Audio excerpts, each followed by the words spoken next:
Okay. Call this meeting back to order. Please take your seats and we'll continue. Okay, at this point of the hearing, we will allow Mr. Collin to cross-examine the witness. And I believe at the conclusion of her testimony, we will, unless there's more evidence to be offered, Ms. Howard, would there be more after that? No? Okay. We'll be going into summarization and then continue with the public meeting. All right, Mr. Collin. Thank you, Your Honor. As a housekeeping matter, Attorney Howard had requested that we be sure to include in the record the email from Mr. Gibbs to MDHHS regarding Mr. Kelly. That's Exhibit X, and I hope Clerk Roebuck has a copy.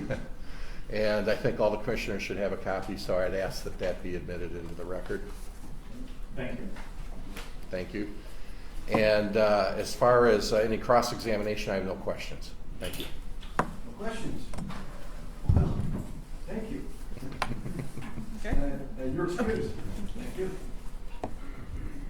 All right. Ms. Howard, no further proofs? That's correct, Your Honor. Okay. Is there, are there any proofs, rebuttal proofs that you wish to offer? No, Your Honor. Okay. All right. Well, I invite a summarization of both counsel with respect to their offered proofs and final argument, if you will, to the board regarding the issues at hand. So the burden being on the county attorney, I'll ask Mr. Collin to begin. Well, Your Honor, I think in fairness to Attorney Howard and Ms. Hambley, this is their hearing, their opportunity to be heard. I know in the normal course in a courtroom that would be the case, but I think to be fair to her, I'm willing to defer to her going first, then I would go, and then she would have a final rebuttal after I speak, because that would be the normal back and forth. So I would be happy to defer to Attorney Howard. Do you have any problem with that, Ms. Howard? It seems a bit irregular, Your Honor, since they have Well, deferred it.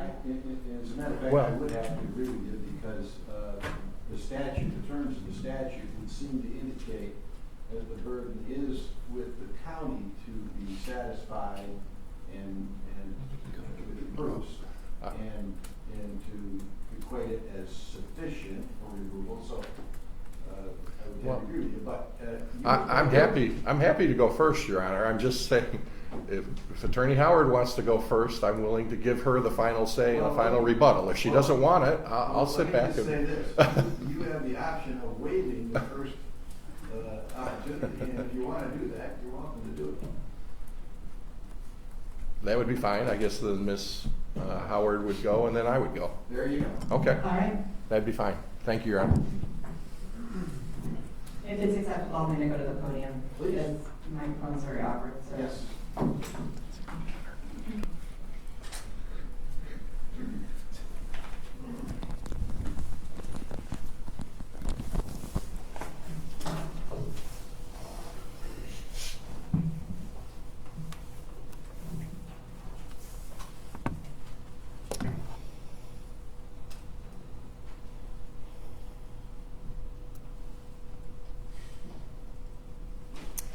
Good afternoon.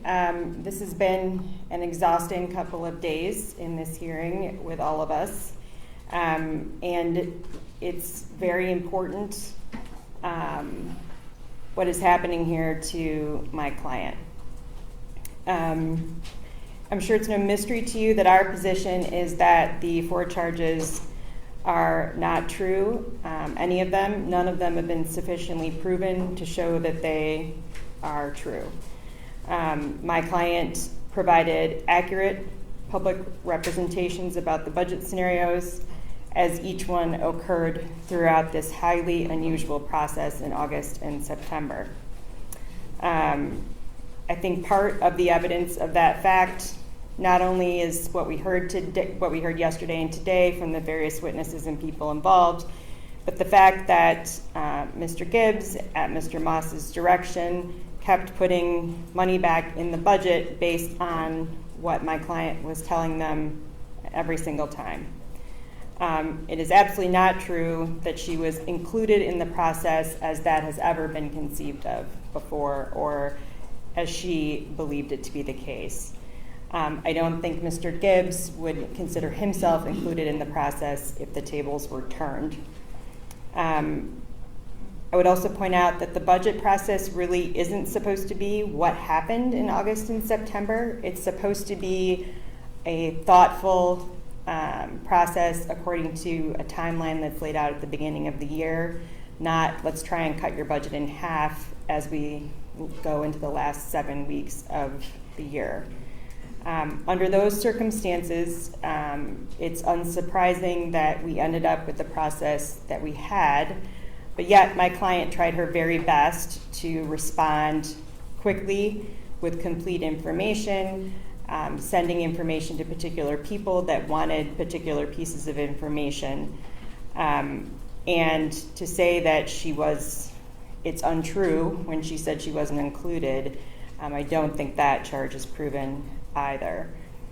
In particular, I would say calling email-only communication, direct communication, or and being included in the process, a process which includes email missives and directives in this fashion, when that's never how this county has done budgeting, is also not inclusion in the process. Being excluded from certain amounts, certain kinds of information, sometimes just going to fiscal, working through them, her having to ask fiscal for information, her downloading the budget from the public website to keep on top of this. None of that can be fairly called inclusion in the process. It's not true that she failed to cooperate with requests she received for information. I bored everyone to tears, I'm sure, today, going through Exhibit 1 with 550 pages twice with Mr. Gibbs and with Health Officer Hambley. But it's really important to consider the back and forth, the communication. Every time she said, please give me a call, let's have a meeting, here's what you're requesting, I'm working on putting together this information. And there's no follow-up saying, I didn't get what I wanted this other thing. She did the absolute best she could to cooperate with what she was being asked to provide. And finally, she wasn't providing false information at all, and she was not encouraging public confusion or panic. She was encouraging the public to know what was happening in the budget process. This is their government. It's important and critical for them to know what was happening. And just because it wasn't a final voted on budget yet doesn't mean it wasn't public information that it was important for them to have. I would also point out that Mr. Moss and other commissioners here in this circle were also sending out information talking about cutting the budget to $2.5 million, or talking about other aspects of the budget that she had a counterpoint to, and it was important for the public to hear. And that information does belong to the public, again, particularly in these situations where we're having a budgeting process so unusual. At this very board meeting, Mr. Gibbs reported that it was impossible to expect the departments to cut budgets by 5% with way more time than they attempted to cut this one in a significantly greater fashion. It's hard to understand why my client's participation or the quality of her communication is being challenged there, except that there's an ulterior motive to replace her, and there has been since January 3rd, when the majority of this commission voted to appoint somebody else to a position she lawfully held in violation of the statute. There's communication after communication in public about an intent to appoint Nate Kelly. We've included those in the exhibits. We've not gone through them ad nauseum, but many of them came from some of you. And you know that they're out there, and that there's been an intent since before January 3rd to appoint Mr. Kelly, on January 3rd to appoint Mr. Kelly, and in various attempted mechanisms since. The calling of my client to the podium to give sworn testimony without giving her any advance warning was clearly an attempt under the statute to see if she would say no, not a subject on which you needed actual sworn testimony. Rarely in my line of work do we get such a clear indication of an intent to do something as actually doing it on your first day on the job, but we have that here. There's also significant evidence that there's, in addition to the significant political goal of appointing Mr. Kelly since day one, that making political decisions otherwise in employment has happened over and over again here, and that tends to support the desire to oust my client, not because she's guilty of the charges, but because there's a desire to replace her with somebody that's already been selected. Today, in this hearing, if you vote to remove her on these charges, it will be contrary to just cause. It will be contrary to what can be proven. It will be contrary to the real reason that you want her out. And it will be contrary to what is significant evidence of the pretext and the real reason for this decision. I've not even had access yet to sworn commissioner testimony. I've not had access to email and other internal communications by relevant witnesses that would presumably give me additional evidence, but I still have plenty of evidence with what I've had. And this board must make the decision under the statute under a just cause standard. It's not enough to merely feel that you're satisfied because you want her out. You must have evidence to support the decision that you come to, that she's guilty of the charges, the reason that you're ousting her, and that there's no pretext, which is the real reason for ousting her. You may wonder, and I suspect you'll hear from Mr. Coleman, why I spent time asking about other employees of the county and other decisions that were made about their employment. It's absolutely relevant here to the just cause standard because it goes to the nature of political decisions that have been made by this board since January 3rd, and it goes to the nature of what is acceptable to the employer and whether the employer is complaining about the actual reason they're seeking termination here. In particular, when you have a county administrator who communicates with employees in the fashion that we've heard about here, who posts things like people are suffering from Ottawa derangement disorder if they disagree with him or this board, and that's acceptable. It's hard to imagine that the real reason of concern is anything other than public opposition to the budget cuts and a desire to put somebody else in my client's chair. Ms. Hambley did her best with a challenging supervisor to continue a challenging county administrator, to continue to do her duties and frankly contain frustration and remain professional. And her emails and communications are professional, and they do provide information, and they provide the information that she thought you all would want. Everyone seemed very interested in avoiding state intervention and state takeover of the health department, seemed very interested in avoiding loss of state or other federal grant funds. And once the message landed, seemed very interested in avoiding Planned Parenthood obtaining the county's Title X grant funding. And those are all things that, with other people of course, but she helped bring to this board.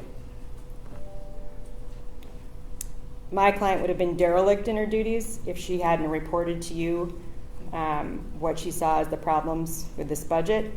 And frankly, she would have been derelict if she had not told the public about what was happening. She was having a hard time getting any traction with those in charge of how this process was being run. And it's hard to say how any of this would have come out, what budget would have been approved without the actions that she took.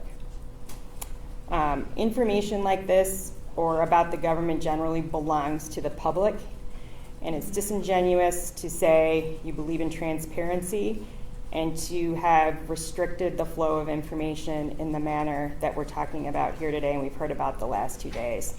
Frankly, this information belongs to the other commissioners who aren't in the majority as much as it belongs to the public. All of the information that we've provided or had been able to have access to is also relevant because it's evidence of the intent to essentially engage in the giving of political spoils and achieving political aims, skipping the process of posting jobs, making them reportable and accountable in the usual manner that we see in county government that believes in accountability, and doing work in an apolitical manner. Unfortunately, we've heard a lot of evidence about how that is no longer the case in this county, and how employees are clearly concerned about retribution when they do that kinds of reporting and talk about the kinds of true, honestly held opposition that my client did. Just cause requires that you have actual evidence to support your finding, and you simply do not have it here, and it's going to be a grave miscarriage of justice into the people of this county if you vote to remove Adeline Hambley as your county health officer. Thank you, Ms. Howard. Colin, your summarization.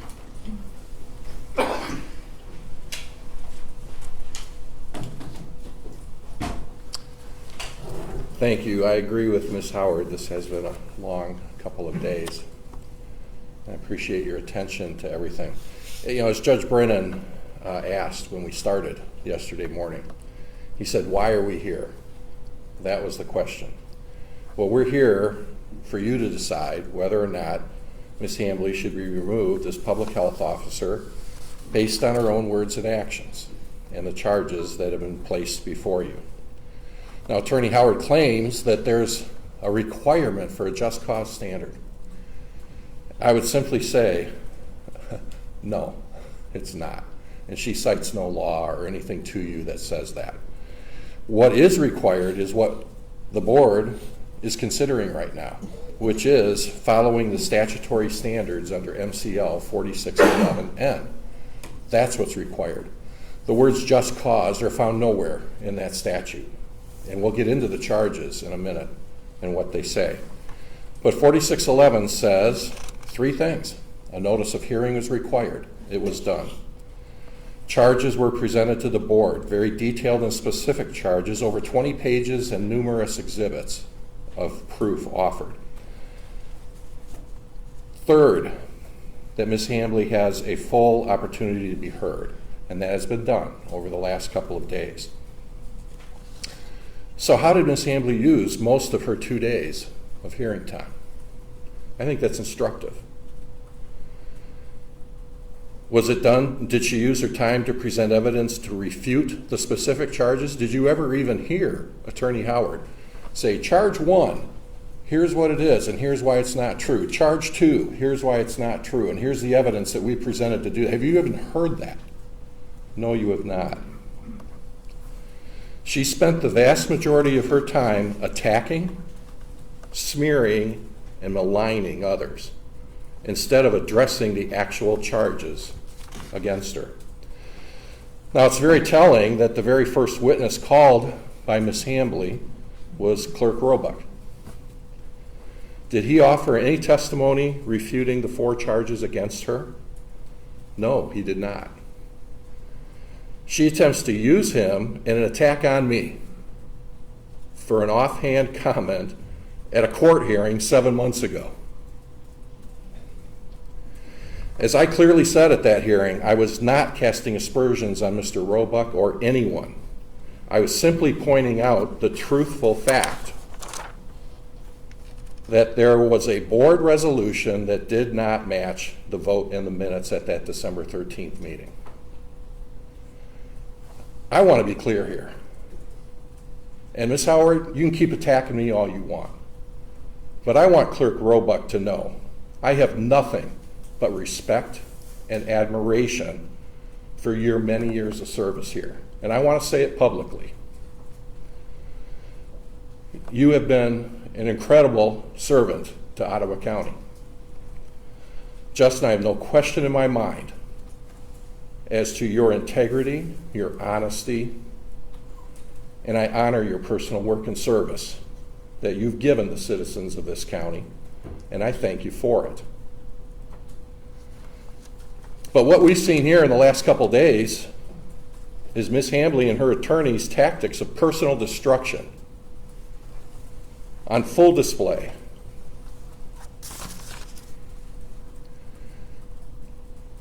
Ms. Hambley called Mr. Waterman, Patrick Waterman, to the stand. An obviously disgruntled former employee who's upset because apparently Mr. Gibbs wouldn't talk to him enough. What does Ms. Hambley do through her surrogate? She attacks Ms. Dreisinga with smears and innuendo. Now think about that.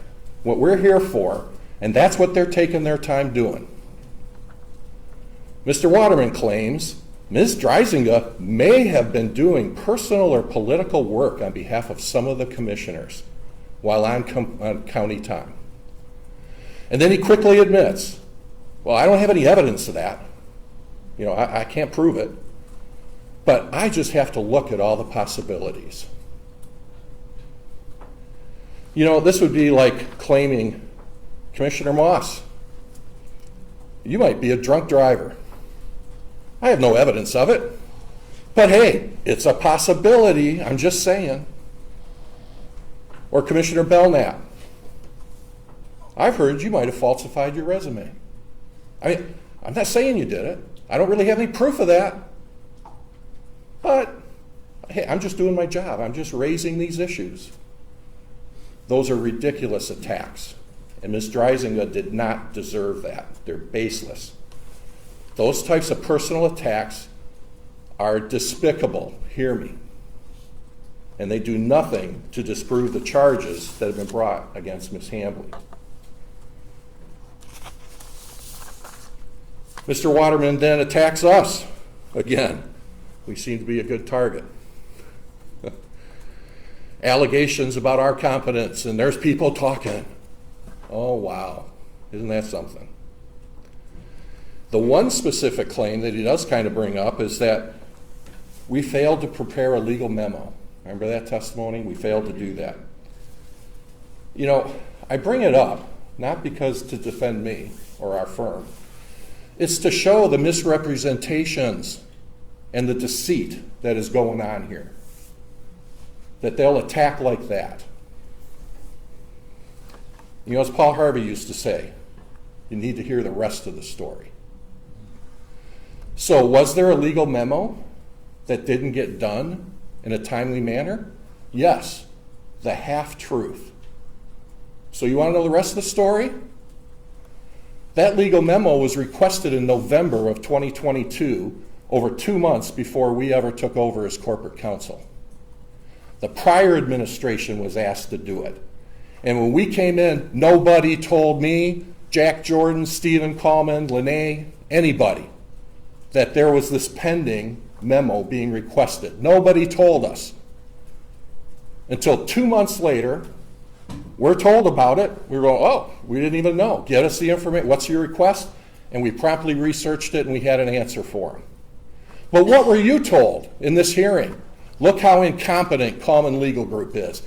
That's deceitful, it's misrepresentations, and that's the kind of tactics they're doing.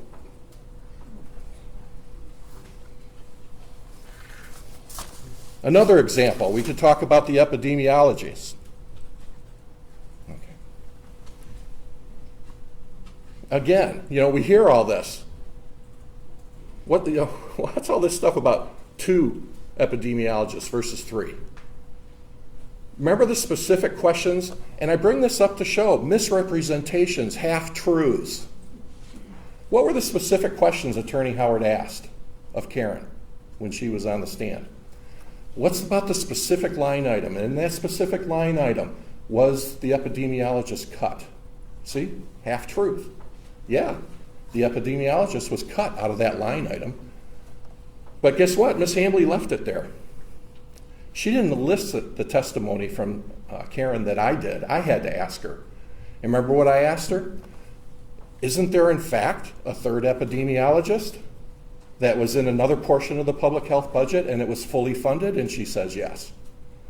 So again, the attempt to try to convince you folks that this epidemiologist issue had any merit at all, and it does not. This is a pattern, which is part of the reason why we're here. And I think it's fully spelled out in the detailed charges that are before you right now. And these are the charges that Ms. Hambley and Ms. Howard have shied away from for 2 days. Another example, Ms. Hambley continues to claim she was completely cut out of the budget process. Completely. Those are her words. And we detailed, it's in the charges before you. Quote, she had no input into the budget process. The exhibits are all there. You can read them. Even in the face of all this contrary evidence that was presented to you on these charges and in these exhibits, in addition to that, you have the testimony of Nina Baranowski and Ms. Hambley's own emails that belie this claim of hers, that she was cut out. Ms. Howard just spent hours today with her own client, with Mr. Gibbs, going after email after email after email, showing her involvement while she claimed she wasn't. Look at Exhibit I. It's just one example. August 25th email. John Gibbs, asked them to work with Nina and Chris Conrad on the budget. And you heard Nina. She's the liaison person embedded in the health department. They're on a daily basis. Chris works for Ms. Hambley as she's testified in the health department. All the emails, she was not cut out of the process. Yet she told the public that she was. Ms. Karazinski said she had multiple conversations with Ms. Hambley and lots of other people in this budget process. So that's one of the charges you guys have to decide. Now, I could go on and on with these kinds of misrepresentations, but I won't. I think you got a flavor of what you've heard for the last couple of days. And I think you've heard enough to see how this affected the public, and you're aware of that, and that those exhibits are in the record before you also. Now it's time for you to decide. MCL 4611 is clear. And I want to go through the 3 charges, or the 3 standards that you can apply to the 4 charges. The first one is whether in the board's opinion alone, in your opinion alone, Ms. Hambley is incompetent based on the evidence before you to execute properly the duties of her office. If you find she is, she can be removed. And it's your sole opinion as the board. Secondly, whether on the charges and evidence that have been put before you in this hearing, in the board's opinion, again, that the board is satisfied that Officer Hambley is guilty of official misconduct and her misconduct is sufficient cause for her removal. Now, on page 2 of the charges, I invite you to use that when you're deliberating or looking at your decision here. We looked at these words, and there are no definitions in the statute. What does incompetence mean? What does misconduct mean? What does neglect of duty mean? And when there's nothing in the statute, courts tend to look at Black's Law Dictionary, other dictionaries, and get definitions. I want to read you, so you can see they're in there for all of them, but I want to read you the one for misconduct. The definition in Black's Law Dictionary: a dereliction of duty, unlawful, dishonest, or improper behavior, especially by someone in a position of authority. That's the standard, folks. Misconduct. And if you find, in your opinion, that the evidence before you meets that standard, then you can make the decision. The third one, whether on charges and evidence in the board's opinion, the board is satisfied that Officer Hambley is guilty of habitual or willful, doesn't have to be habitual, it's willful, neglect of duty, and that neglect of duty is sufficient cause for her removal. And again, it's based on your determination, your opinion to your satisfaction. That's the standard. That's what the statute says. Under that one, involving the duty, I just want to point out, you'll see in here, again, the definitions from Black's Law Dictionary says, for neglect of duty, a public officer's failure to perform one or more duties imposed by law. And so I simply want to point out that everything we've been talking about here, dealing with the budget and what Ms. Hambley was doing in August and September, was violating a duty imposed on her by law. And the specific law is MCL 333.2428, which is the law that empowers all local public health officers to run their divisions, run their departments. And also tied in with that is the exhibit that we admitted, it was either yesterday or today, with the job descriptions for Ms. Hambley, which says quite clearly under paragraph 2, she had the duty to be involved in preparing and doing the budget. And you've heard all the testimony regarding that. On all three of those things, if you find Ms. Hambley violated 1, 2, or all 3, she can be removed from office. Frankly, I think all 3 grounds are proven. I think the decision is clear.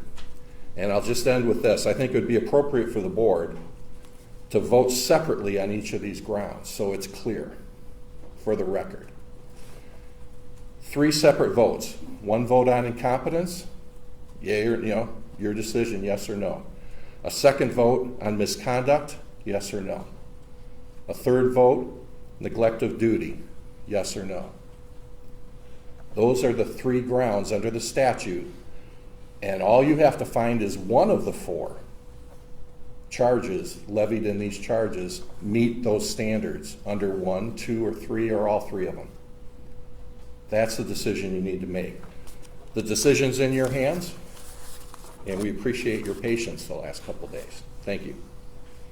Thank you, Mr. Coleman. That completes this portion of the hearing.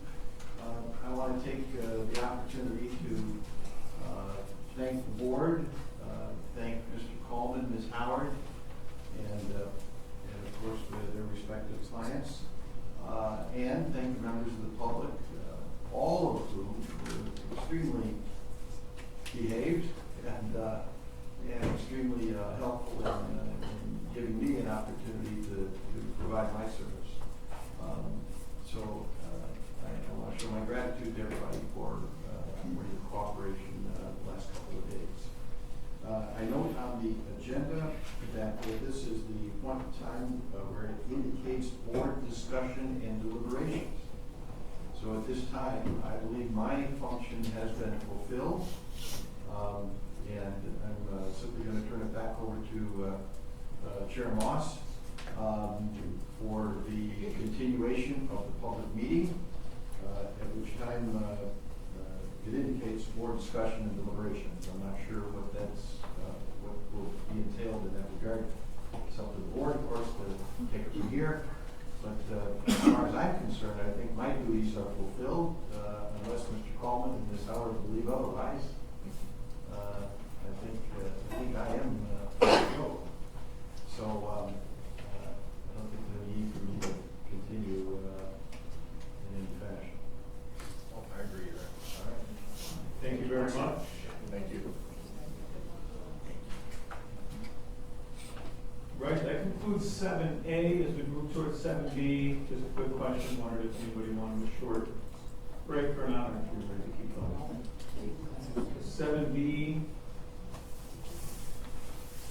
7B is board.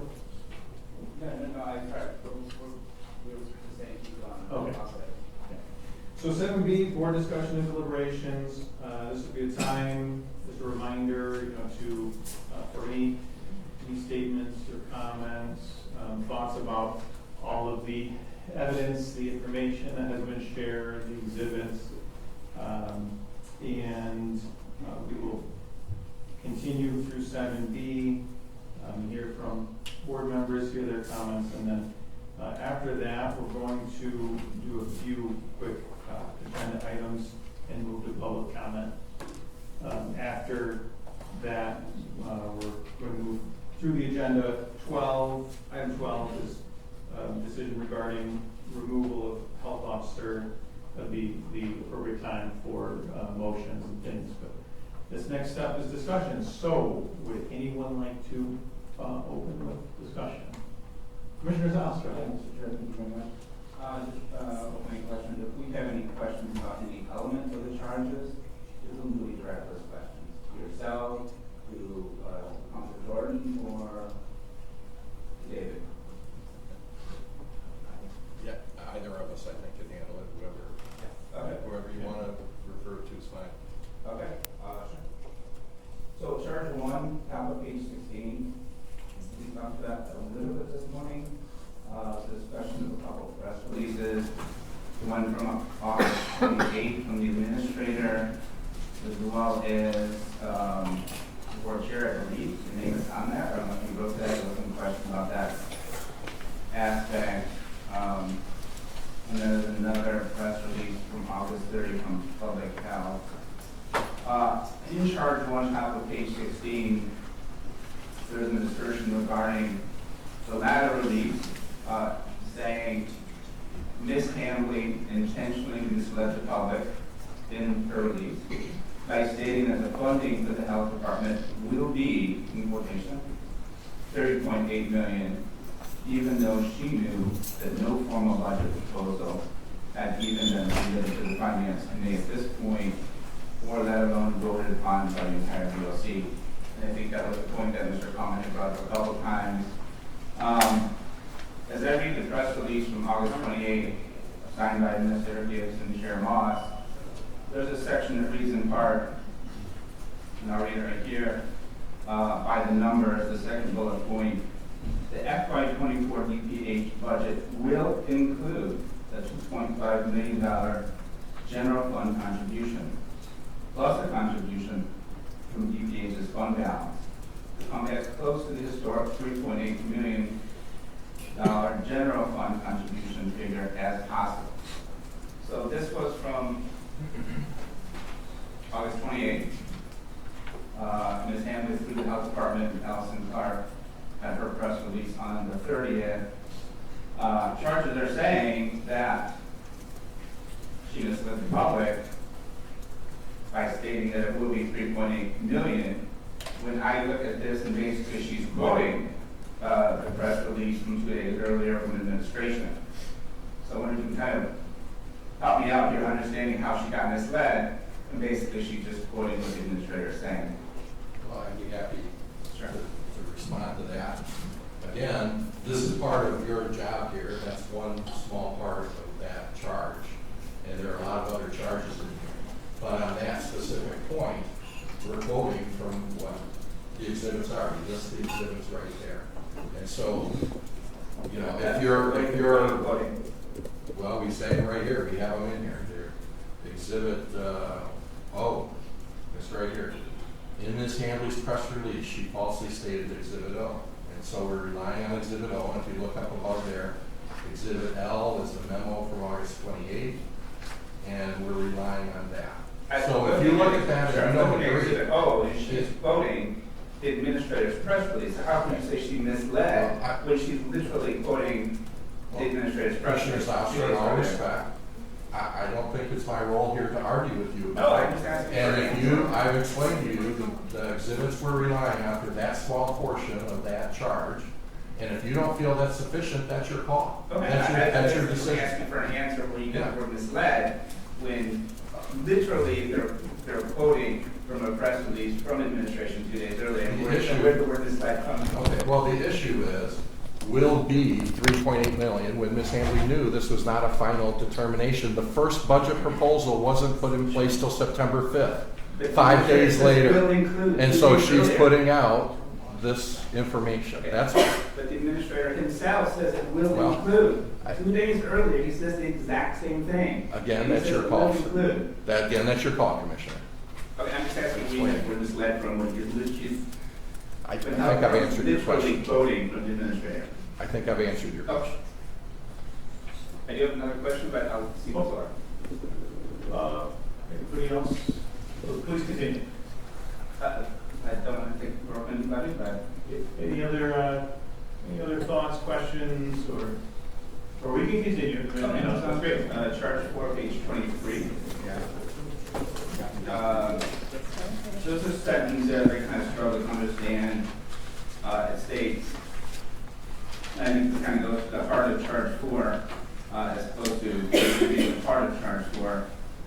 Why don't it's always acceptable to publicly criticize an officially proposed budget that has been presented to the Finance Committee or the BOC?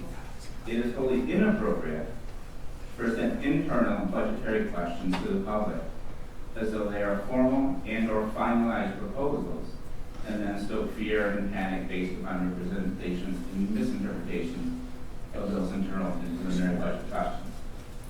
I guess my first question is, how is the proposal that Chair Moss made internal when he brought it up himself at that finance meeting, published a press release the very next day around that proposal? That is, by almost definition, external, right? Not internal. I guess the second question is, how is it then always acceptable to criticize an officially proposed budget, but wholly inappropriate to present budget proposals that are not officially proposed? I mean, if you say one is in the packet and one is on his Facebook page, I don't see the big difference, right? They're both public documents. I mean, his Facebook page, even if it's campaign page, is a public document. He called it a press release. So what is the difference between something in the packet and a proposal made in committee, on YouTube, on his Facebook page, stating this is what he wants? How is that internal? Okay, again, Commissioner Zylstra, the charges are what they are. I'm not here, I'm not going to debate the charges with you. The exhibits are there. The exhibits are there. If you don't feel it's sufficient on that point, you can so find. I'm not here, all the attorneys have made their arguments. I'm not here to debate you. I guess you're asking us to look at these 4 charges like you just said, and I said, okay, I got 4 charges in front of me. I have words that were written by somebody, and I'm asking what these words mean. And that's a simple request. You seem to, well, I'm not going to argue with you, Commissioner. If you don't feel it's sufficient, you're free to decide this how you want. I guess I'm just asking for definitional terms.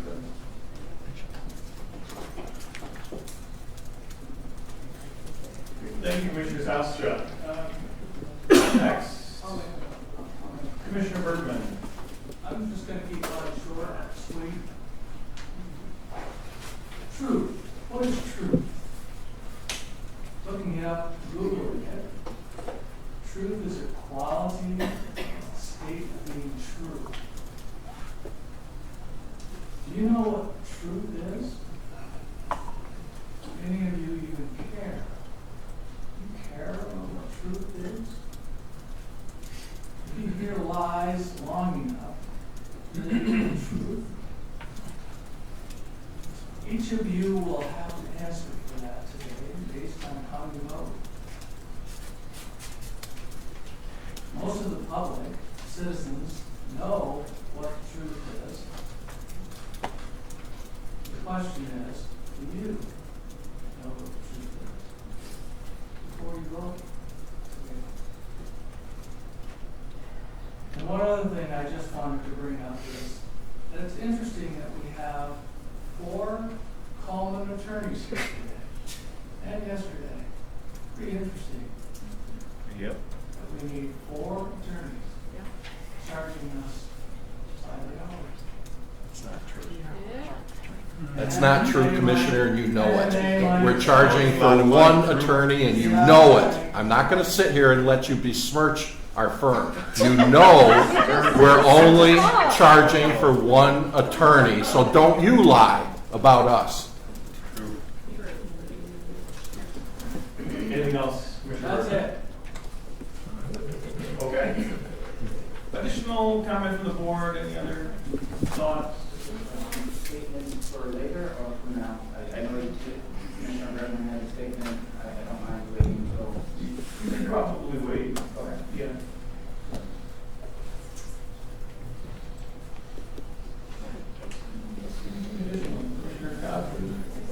Asking, there's a significant amount of information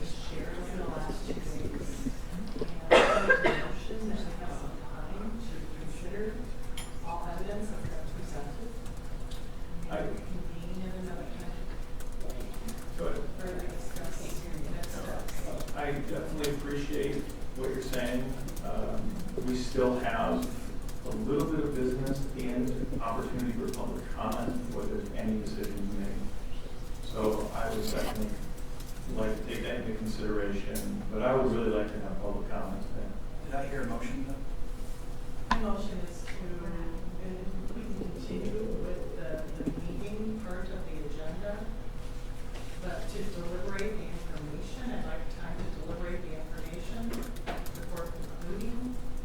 If you'd like to withdraw your motion, I will be happy to make one once we get done with some deliberations, but I really think that we should continue through this and hear some public comment and potential recess. I will draw my motion. Okay. Yeah, I will take it very seriously and come back to you.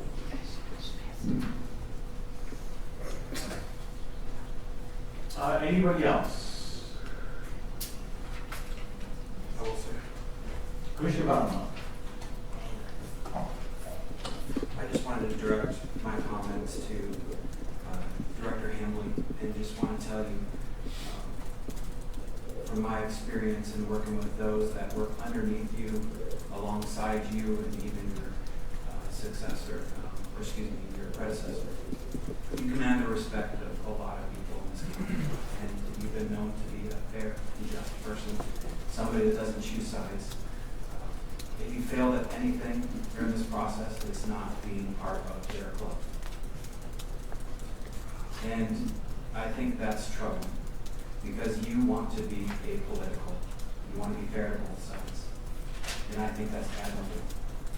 And if there's anything that I've learned through the last 2 days of watching your responses, their email and testimony from some amazing employees from this county, is that you are incredibly succinct. You give an answer very clear and then detail behind that. And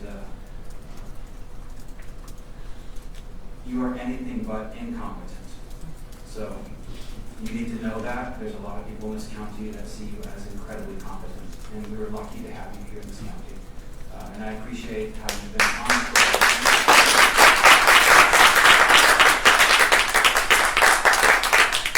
You've been an honest broker of information with me as I've addressed some difficult topics with you over the last 10 months. And you never lied to me, and you have my respect for that as well. So thank you very much for your service. Thank you, Commissioner Baumann. Anything additional from the board members? Feel free to take time. We're not rushing. Grab my attention.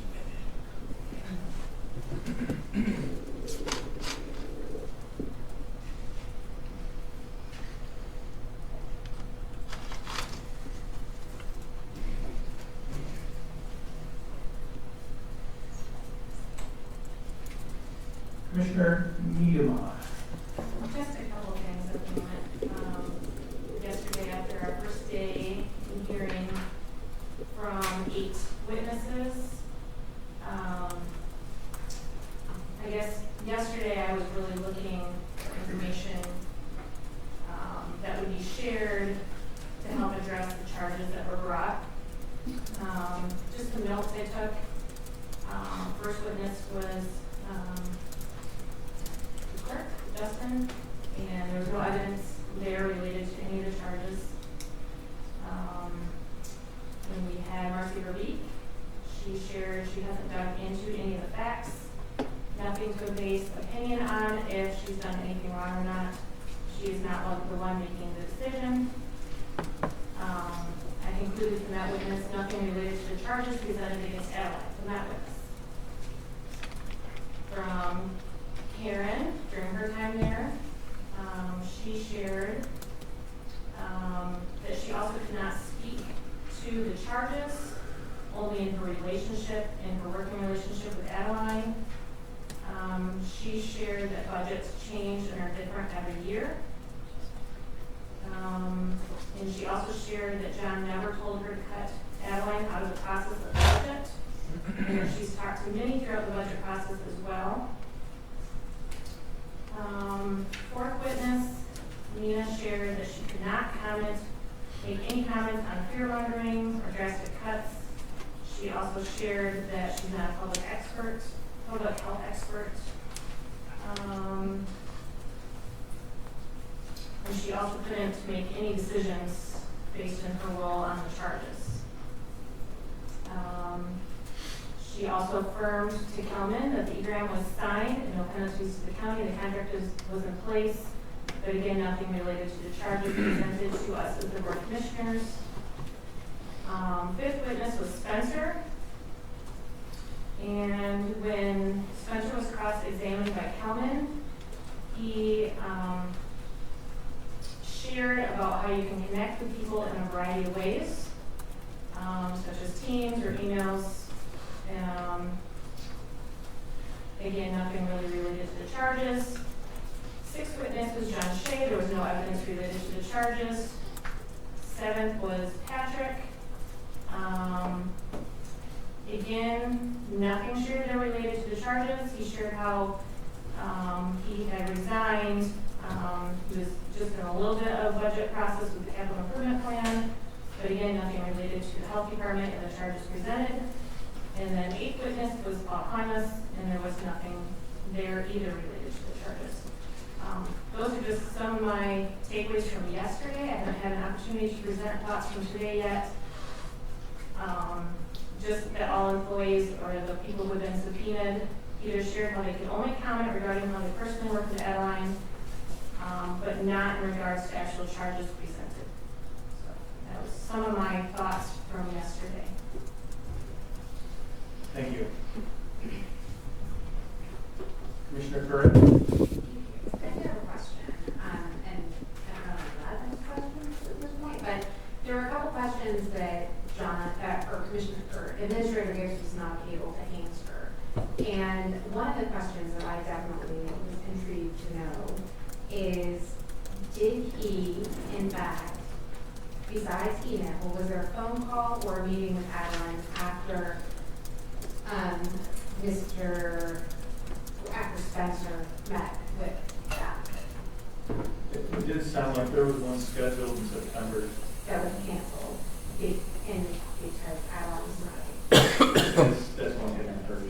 Okay, but is he able to answer that question now since he's at his computer and can look at the schedule on his email? Sure. Thank you. Yeah, as far as I know, I don't believe we had an in-person meeting after that, but we had a very large amount of exchanges of information related to the budget.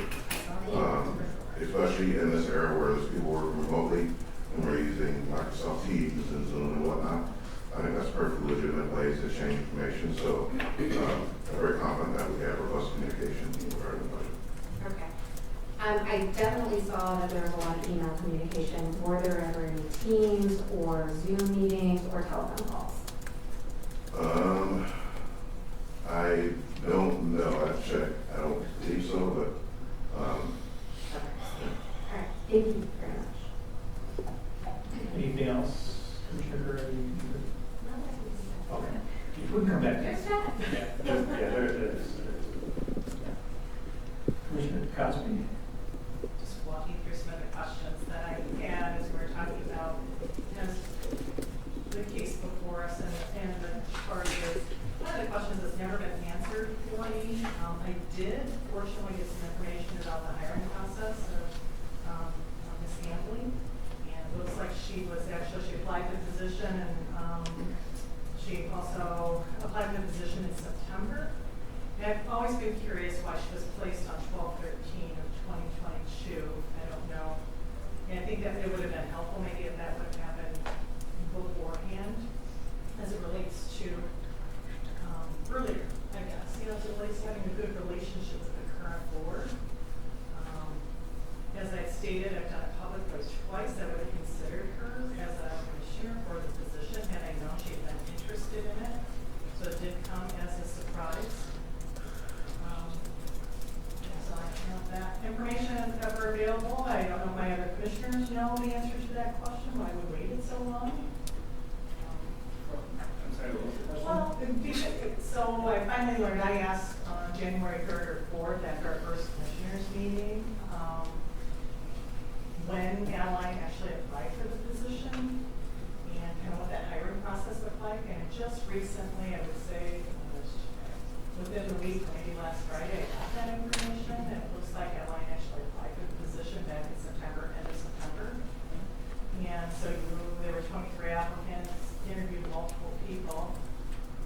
Why weren't we notified that we had somebody who was interested, that you were going to hire for that position? The commissioners, the newly elected commissioners. One of the commissioners at the time. We weren't, but when we were, I so I met. let those not giving any information at all. You weren't given any information. So So when I no right to special information. So let me interject here. So when I met with Mr. Shea and Mr. Waterman, I did ask for the job description for that role, not knowing Adeline was interested. I asked about the hiring practice and policy, because I knew there would be a policy. And so why not just tell me that at that point that we have the position filled? You did pick that with John Shea then. That's good. Do you see what I said? We're talking about trust and trust. Well, You know, it's like, I know. When did you ask that question? Let's see, it would have been the Tuesday following, I think it was the 21st, November 21st or 22nd. Whichever one was the Tuesday. I met with Mr. Shea. I asked that question. I mean, you and I didn't, I mean, the answers with John You Shea. and I met, you and I even met. So we had coffee together. I don't get it. Yeah, and I think I talked about the health role. I mean, I did because it was something that, you know, it's like, and Commissioner Bonma actually asked me if I had any colleagues or friends who might be interested in the role prior to my being sworn in January. So I've always been curious why I would be, I was like, you could have just told me. I wouldn't have spent, I would have looked at the position entirely differently.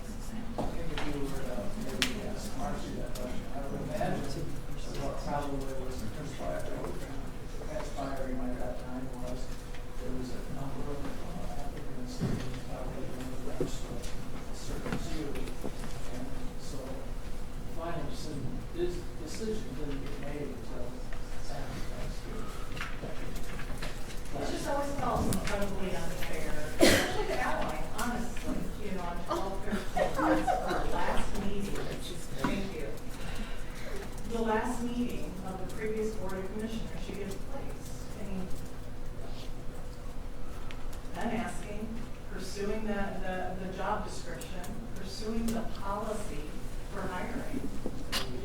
Still just absolutely no information at all. And I was still reaching out in December, not realizing that that had happened. I didn't watch your last meeting. I had to be informed. That would be my guess is that it was probably down to two applicants. I just feel like so much could have waited. Really should have so much of what's been going on and then with the community too. Commissioner Curran. Thank you for sharing that, Commissioner Cosby. I would agree that there were definitely some things that happened and some decisions that were made by the former board administrator that, from I'm sure, the incoming commission's purview looked like political games. And I think that that is very unfortunate. I think that there has been, it's almost like one side is making bad decisions and bad calls, and now the other side is making bad decisions and bad calls, and we're all using each other's poor behavior to excuse our own in some cases. And I don't think that that is the way we should behave. I don't think that it is healthy for our community to behave in such a fashion. I think that there is a way to hopefully move forward and put all of this in the past, open up lines of communication.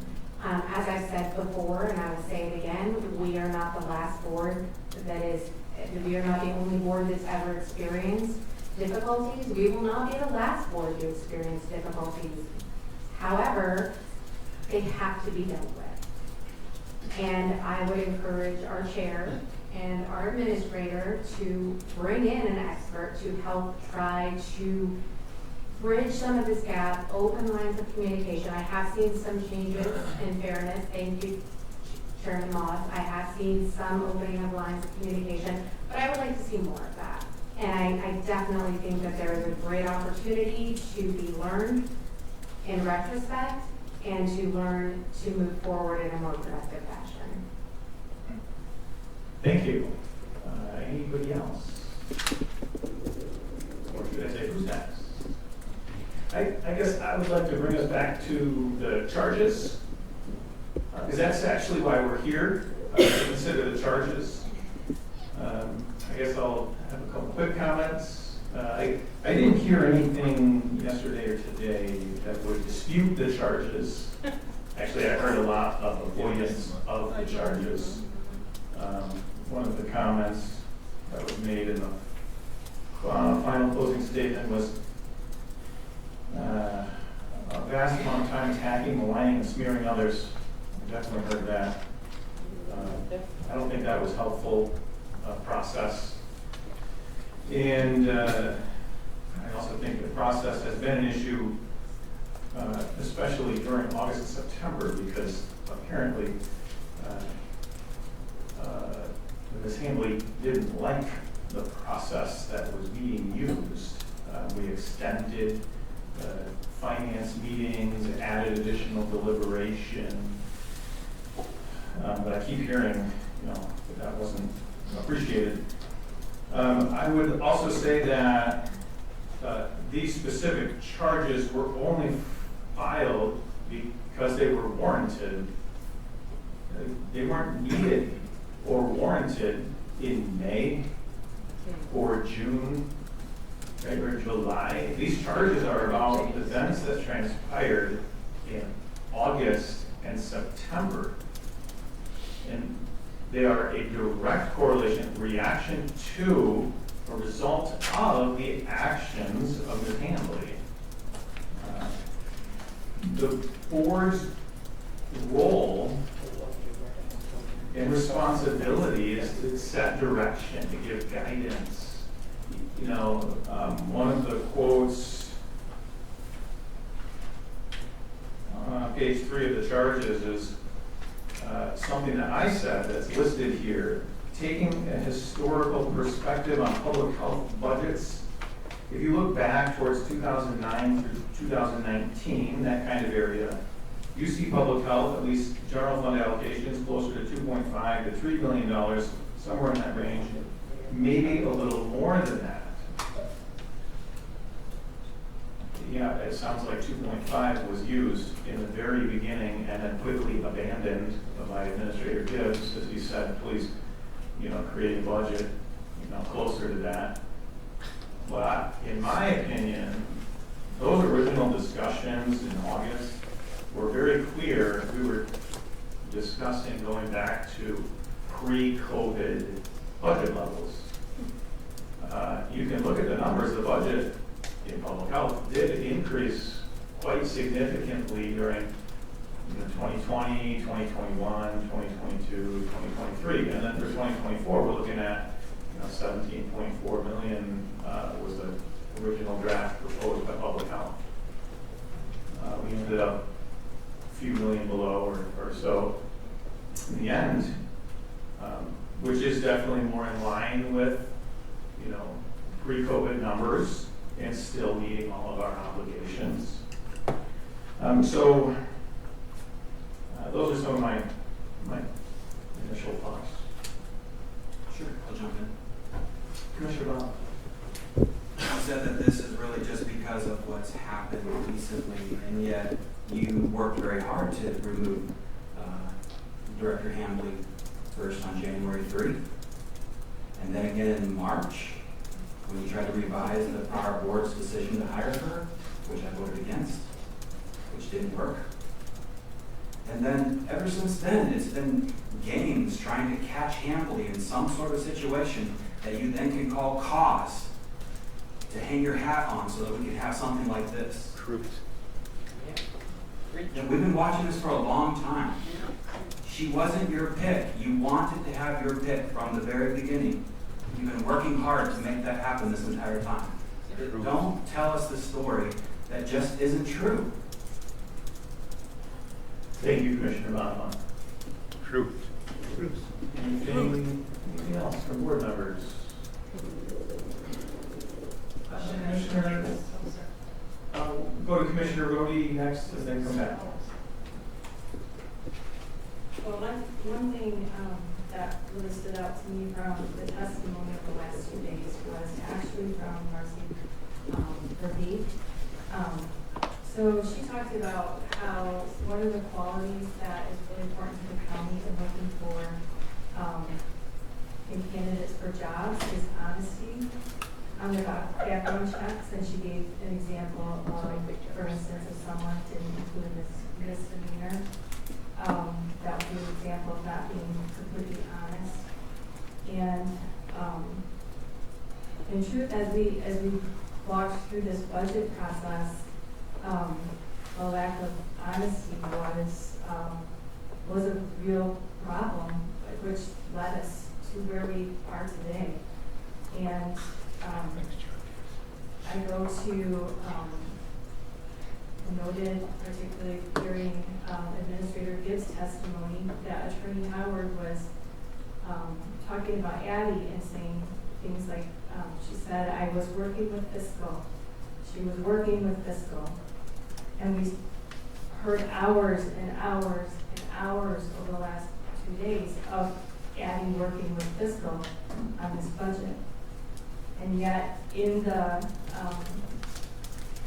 media releases that have happened during this process, she was doing the exact opposite. And so there was not honesty happening during this budget process, and that is a real difficulty in fulfilling the duties of your job. That's kind of the next layer on. Did fiscal services ever receive the state mandated services for public health? We're going kind of back and forth, trying to figure out what would put us at risk, put the county at risk if we did not budget for these services. And again, the minimum requirements, just going into next budget year or two, we can certain that we have that information kind of as our baseline before we start budgeting. Yeah. Mr. Gibbs, did we ever? I think the Administrator spoke to that during his testimony quite extensively. Yes, I just speak up. So we did receive a very large number of PDF documents, which were, I guess, intended to be an answer to that question, but they're very general in nature and don't get down to actual numbers that meet what is a quote-unquote mandated requirement. So from what I've been able to gather, we don't necessarily have a concrete answer on that question. What does mandated mean? It depends on the case. Sometimes it's a funding number, sometimes it's a number of clients you have to serve, sometimes it's another metric, and as I said before, how many employees does it take to serve X number of clients? It's not necessarily an easy answer on that. So there's a little bit of fuzziness there, but we do have some documents, and we do have what we received from the state that we can work off of for what we can, and then we'll just go from there. This volumes, I know once again, I heard that it was difficult to find that information, but that also speaks to the intensity. Yes. Visit intensity, the type of program, and then also it helps you gauge what resources are required to provide that service. Yes, so you mentioned visit volume. So you look at Title X, Title 10, the requirement given to us is 603 visits. So the question is, what level of staffing and funding do you need to serve 603? It's considered a labor statistic. Right, I mean, there's not one answer to that. You know, different counties even have different numbers of employees they use to meet that same number. So that's just one example of how there's a little bit of fuzziness in this. Commissioner Karen, did you have something? Sorry. Okay, but I can ask. Okay. I do have another question, and this one would be for Adeline. I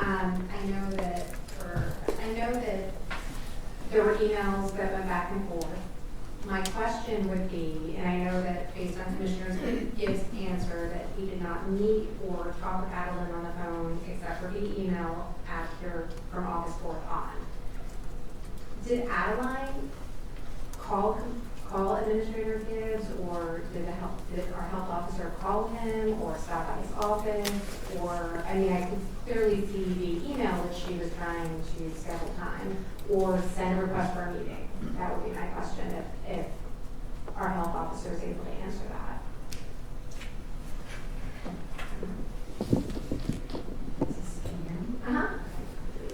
No, I sent that invitation through email. It's my understanding from previous meetings with Mr. Gibbs that dropping in is not a preferred method.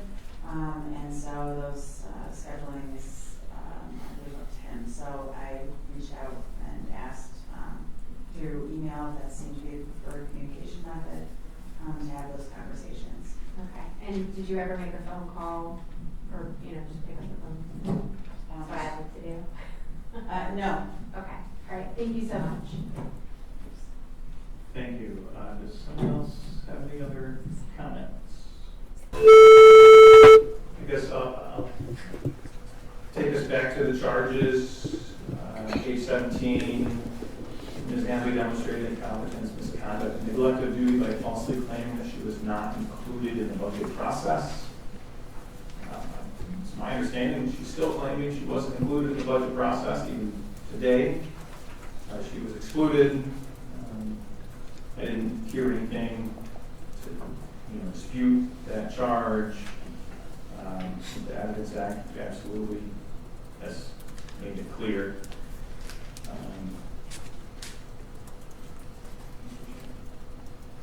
Commissioner Zelstra. I guess a lot of it comes down to terminology, and I appreciate what Mr. Coleman has to say, but I think a lot of it, when we talk about the word included, and inclusion, obviously that's a subjective point of view, right? When someone says, did you see your kid at the birthday party through the window? Well, they saw it, were they included? No.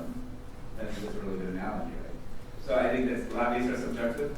Like you say, included is, what does included mean? I think that a lot of these charges boil down to what do we think input means? What do we think inclusion means? Right? I think when you say it's clear that she wasn't included, I think quite the opposite, right? So I appreciate that. One of the statements here on page 17 is public health has not been consulted about this budget or provided with any information on the proposed budget or suggested cuts. That seems clear to me. I actually think the analogy is quite a poor analogy. But again, each commissioner will have to carefully consider and weigh all of the charges, evidence, exhibits.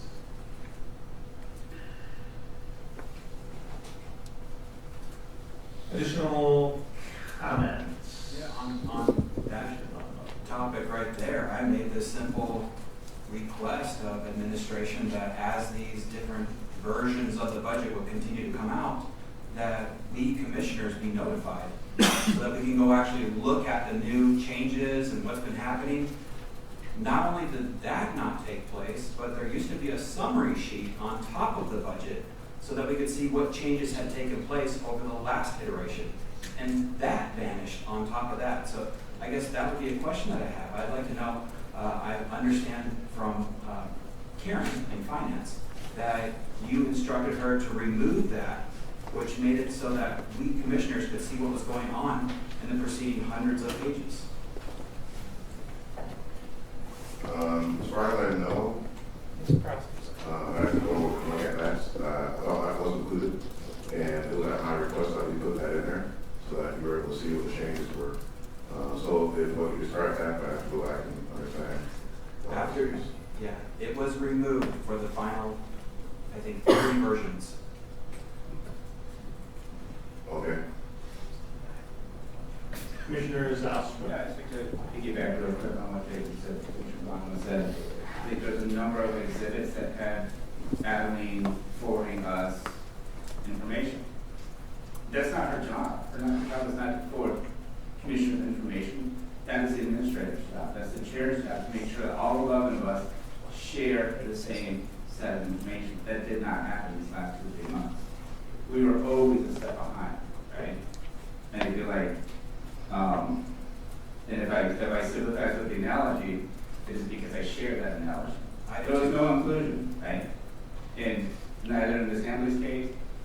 and commissioners who not in the majority. Any other comments? Any Commissioner Downstream?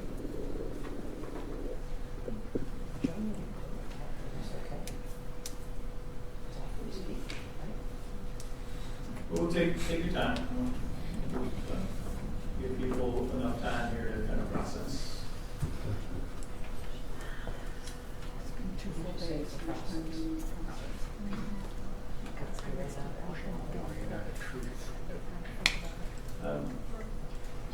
Commissioner Roden? I hate to harp on this, but I am still a little bit stuck on the honesty. Yeah, so much. Yeah, we all are. At the top of page 18, it also states, in addition, Ms. Hambley falsely represented to the Court of Appeals that she had been shut out of the budgetary process. And I believe that was, even after she had just been provided great amount of information that she had been, helped with. So, again, that whole honesty piece just has not been present through this budget process, and we saw it again today.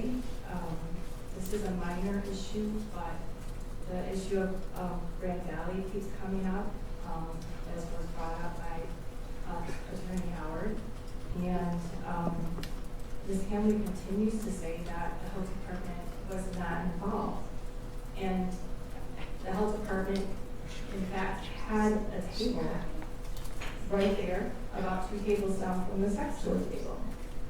And one of our health educators, has helped coordinate that event and plan that event with Grand Valley. And so I just think there is an element of not being truthful that, is going on here. And I personally, I don't appreciate it. Thank you, Commissioner Rhodey. Commissioner Constance? I just wanted to share, so I've probably been through about 15 years of the budget process, be it large level, small level, unit-based, department-based, and kind of organizational clinic as well. And when we start the process, the budget that we first proposed never is the same budget at the end of the process. And the thing that disturbed me most, so I could have run back to my clinic theoretically and said, they're no longer going for a wellness and prevention model, we're all out of jobs. First budget proposal.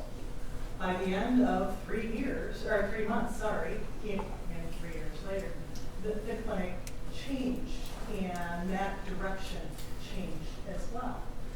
Had I gone to my employees to say the wellness and prevention model is gone, no more direct employer contracts, so you all should start looking for jobs, I would have lost my job. Without a doubt, I would have lost my job. I just think that it's akin to yelling fire in a crowded room when you say that the health department will close, our services will close. That was never, ever going to be the case. I would have publicly fought that had that been. I was struck. It would have been illegal. I was absolutely struck at the volume of emails that I received from parents, from people who receive services, basically pleading with me not to do that, and it was never ever going to be an option. And then it made me feel so sad for the community that didn't brought through this whole process unnecessarily. I say unnecessarily. It's not professional as far as I'm concerned. Commissioner Rhodey? And I would just piggyback on that too, because I know that, our families that have special needs children, they're under an immense amount of stress already. And for them to then have this fear of losing services, but there's no way that we would allow that to happen. True. It's just beyond him. I think what you both just spoke to is directly related to page 13. Says Ms. Hambley demonstrated incompetence, misconduct, and neglect of duty by making false public representations about budgetary scenarios, even early in the process. Instead of responding professionally and competently to the county administrator's request for different budgetary scenarios, and Ms. Hambley ran to the media claiming that the health department may be shut down for actions incited fear and panic in the community. That's definitely true, especially truth based on what you just said. Rather than acting competently and in good faith, Ms. Hambley unprofessionally resorted to extreme public hyperbole. There was extreme public hyperbole in board meetings. That was, let's go back to pre-COVID. Let's look at a reasonable reduction. Let's look at ending COVID grants. Those are the things I remember. And Commissioner, I did not agree with your recommendation to go to 2.5 million. Right. But I knew that it was a discussion between 11 commissioners, and it was just proposed reduction. Right. And that original number was in the very beginning of our discussions. And we abandoned it. It was, let's go back to pre-COVID, let's try to look at the numbers. Here's what we have currently with an analysis. And as we worked through the process, we continued to learn more. And something interesting I remember is I heard, I believe it was Attorney Howard say that Administrator Gibbs kept responding to the information that Ms. Hambley provided. Got new information, responded. Got new information, made budget adjustments, made changes, made recommendations. And that's how that process works. Commissioner Moss. Commissioner Bonham. A lot of folks have asked where that $2.5 million number originated from, because it was such a significant cut, especially in lieu of the email that you sent to Director Hambley, saying that you would not, I think you used the word slash or gut or something, that the health department budget, and then you turned around once the first budget came up to do that, you did that. Where did the $2.5 million come from? I'll go back to page 3 of the charges that I would really highly recommend that everyone read multiple times. Taking an historical perspective on public health budgets. If you look back towards 2009 through 2019, that kind of area, you see public health, at least general fund allocations, much closer to $2.5 to $3 million, somewhere in that range, maybe a little more than that. Who did you work with to come up with that starting number? Who did I work with? I actually went on the Ottawa County website and tried to pull budgetary information and look back at the history. So you didn't consult with the director of the department to say, this is what I'm thinking, what do you think, start a little conversation? We were early in the budgetary process, and that was one of the things that I did as we got started. It's almost like she couldn't trust you. Commissioner Zales? Yeah, so I guess one basic question, I mean, was Ms. Hambley given $2.5 million recommendation, or was it yourself? That was something that was discussed, I believe, at finance meeting. Right, and then who posted it on the website? Was it Ms. Hambley or yourself? But I think that's obvious. Well, It was I'm just discussed publicly. Answer the question. So, the answer is yourself who published the 2.5, so this whole conversation began with the 2.5. Adeline Hambley on August 22 at 4:59 responded, "Hi John, Commissioner Moss's proposal would slash health department funding from a $6.4 million total general fund contribution to a total of $2.5 million, a reduction of over 60%. This action brings the total operating budget for 2024 to $500,000 less than the 2009 budget, which was during the worst economic condition the United States has experienced since the Great Depression. The demand for this reduction comes at a time when the county is experiencing population growth and record high tax revenues. Proposed budget reductions of this size will significantly impair and likely eliminate various public health services and the public health's ability to maintain public health and safety. It is ridiculous to expect that services in 2024 could be completed with a budget below 2009 funding levels. For example, as development grounds to halt during the Great Recession, only 38 evaluations were completed for vacant properties for suitability for home construction. In 2021, over 200 evaluations were completed. In addition to cutting general fund allocation, the commission is proposing to give a significant amount of grant money allegedly because of various political considerations. This grant money is used for various purposes, including preventing the spread of communicable disease and health risks other than COVID-19. This hurts out-of-county taxpayers in a variety of ways and is fiscally short-sighted. These actions may necessitate large increases in fees for services that business and citizens depend on, and or long delays for completion of services. This is in response to Charge 1, top of page 14, saying that what you just said, that she did not respond in good faith or competently. That sounds like a competent, in good faith answer. If you say, I'm going to drop to 2.5, and she responds with a fairly lengthy response saying why this is not a good idea, that to me, and I know we're talking about subjective opinions here, that to me sounds like she's acting competently in good faith. She is telling you why that is not a good idea. Otherwise, Let's look at page 21. That speaks to charge 4 regarding claims that encourage, cause confusion, anxiety, fear, and panic. And then let's go back to page 4, which is includes part of the first part of what you just read. Right in the middle it says, Ms. Hambley responded later that day that it would be difficult to reduce our budget of $2.5 million. Very helpful information.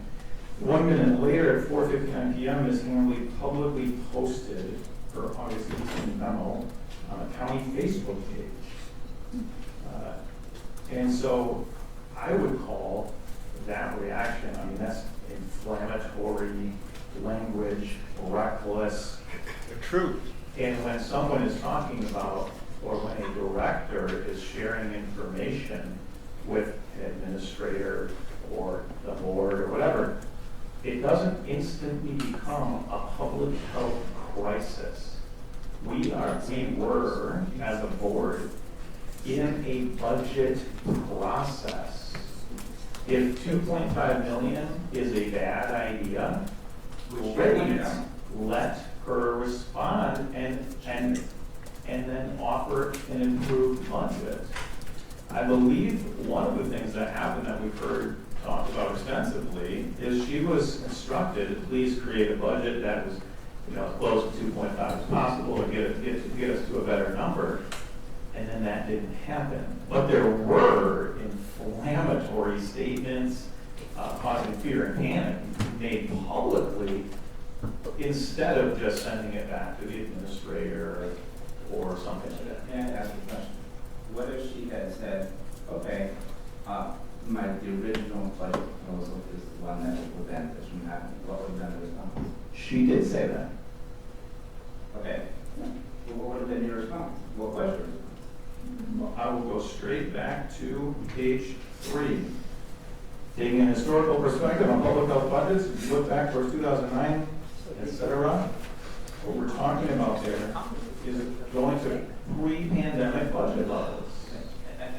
That's what I would have said personally, but I'm just going forward on that. I'm just saying that she gave you a response. Whether you like the response is a different thing.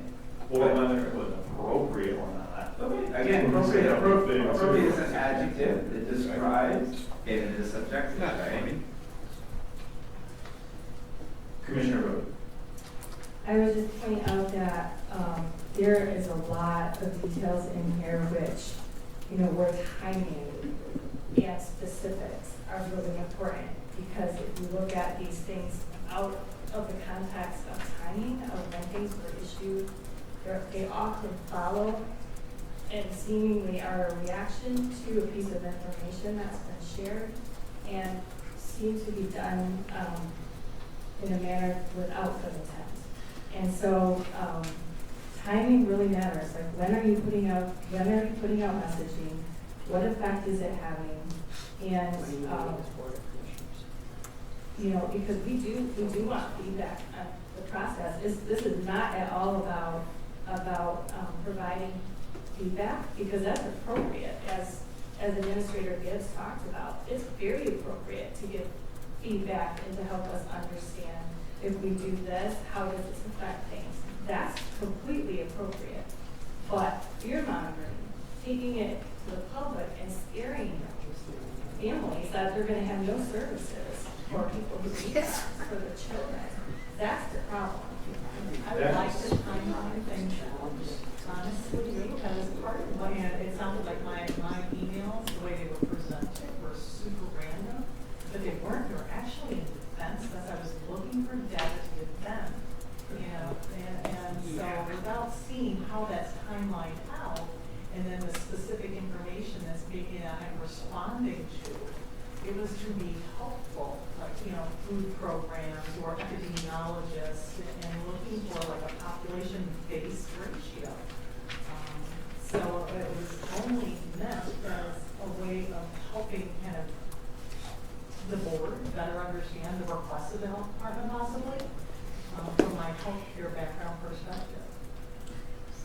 Yeah, I would just know if there's a reason that we got to a total budget of 14.397, I think it was.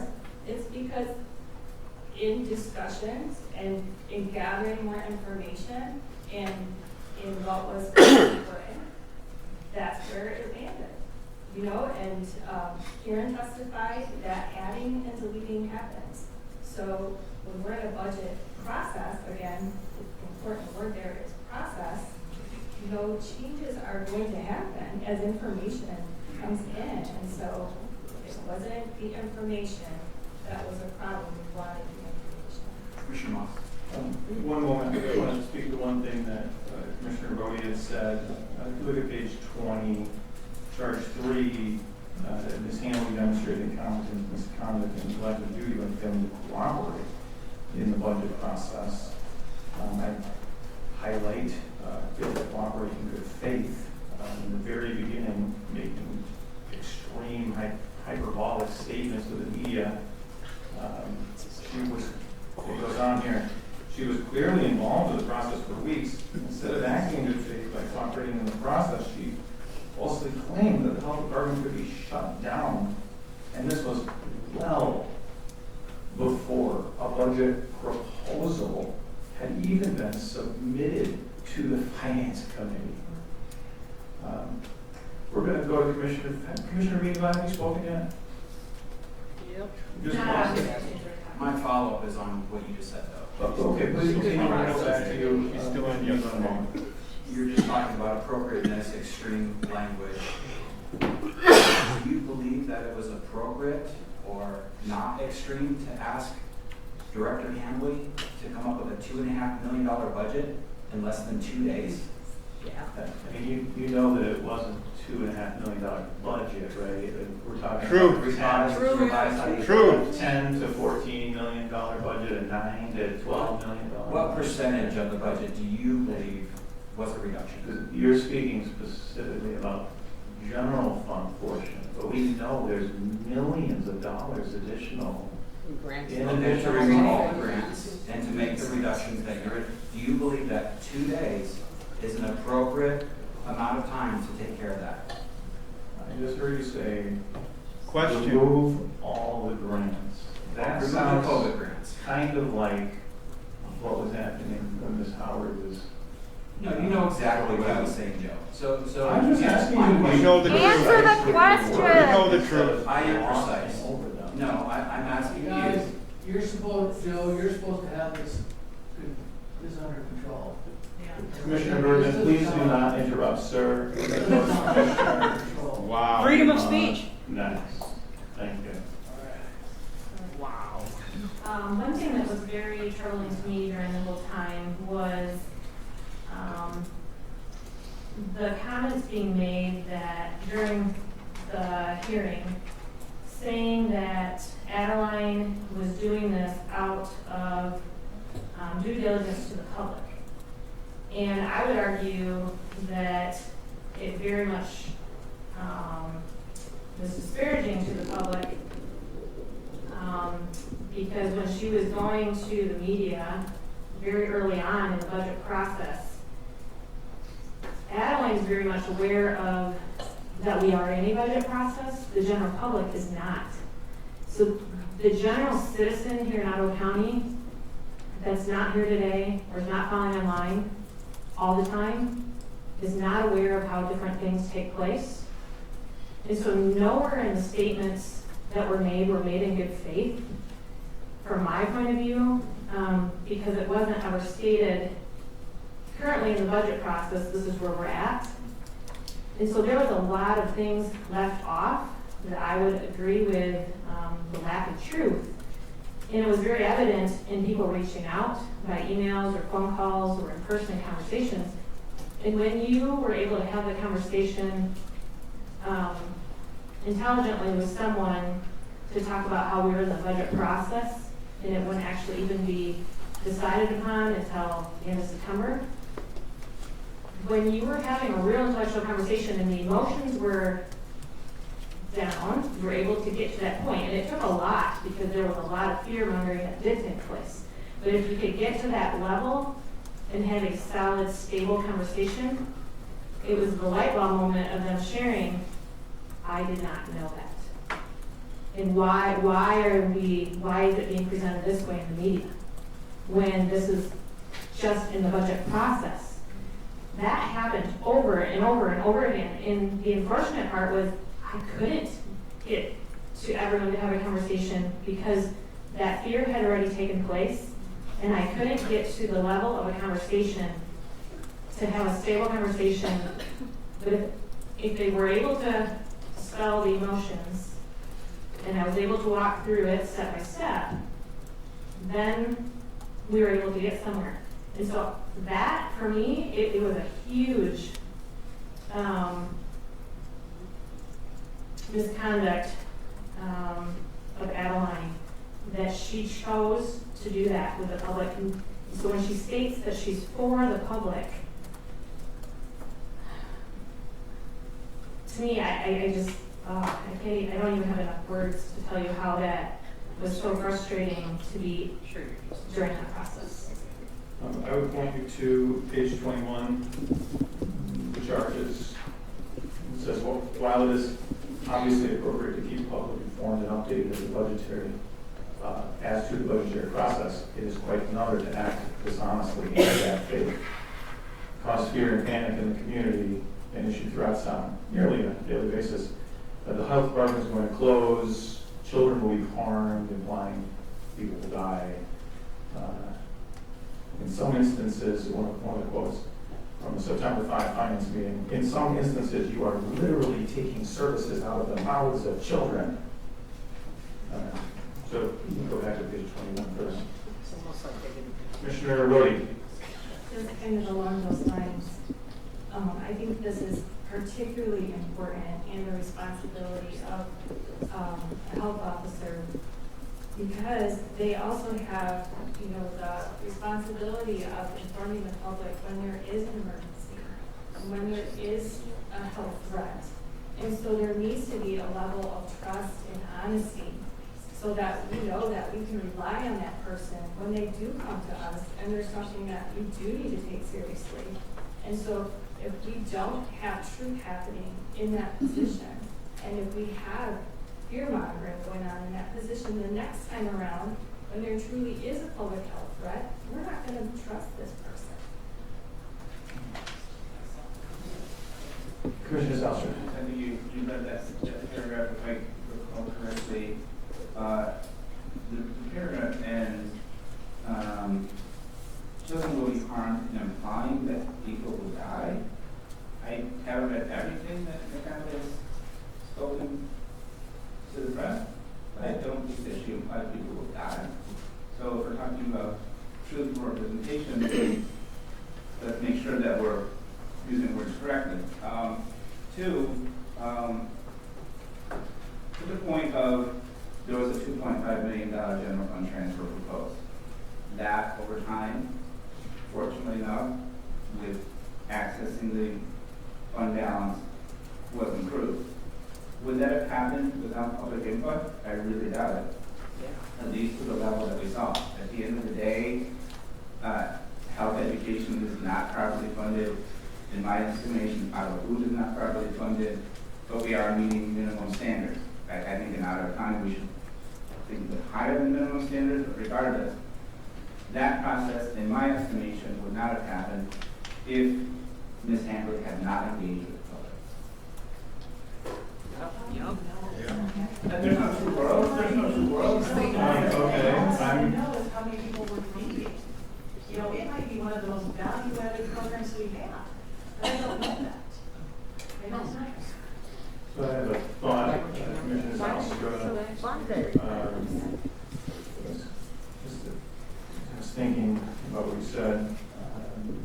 It almost sounds like you're arguing that inciting public panic was necessary to cause the Finance Committee to change direction. Bingo. Again, we are talking about subjective viewpoint, and I understand that your viewpoint is different than mine, and my viewpoint is different than Commissioner Rhodey. We see the world differently, we see language differently. But I do believe that Ms. Hambley's public-facing comments did improve the final budget. That is my estimation. Thank you. Commissioner Rhodey. I would just push back and say that those same comments could have happened in a professional manner internally, because when information was provided, the budget was changed, and it had nothing to do with the public outcry that was happening due to fear of that. That's my understanding as well. And I believe it was testified to. Commissioner Gibbs wanted the information and continued to look at it, accept it, and welcome it, and the process, yeah, 2-month process. Commissioner Bergman. And that's the reason why we have different opinions. I appreciate the fact that you're listening to us. And when we vote, we're going to vote with different opinions. Some of those different opinions will vote. When we vote,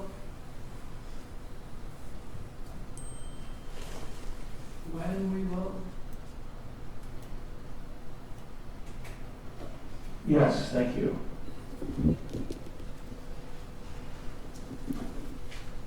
Mr. Bowman.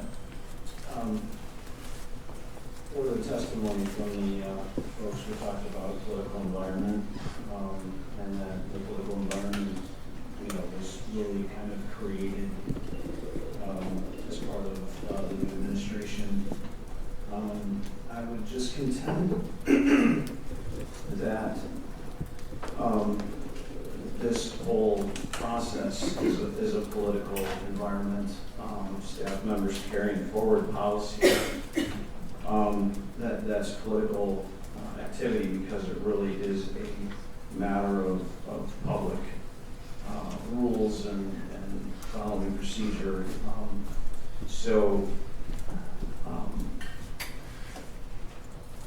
I think what I'm seeing and witnessing is this arm wrestling between the status quo versus new direction that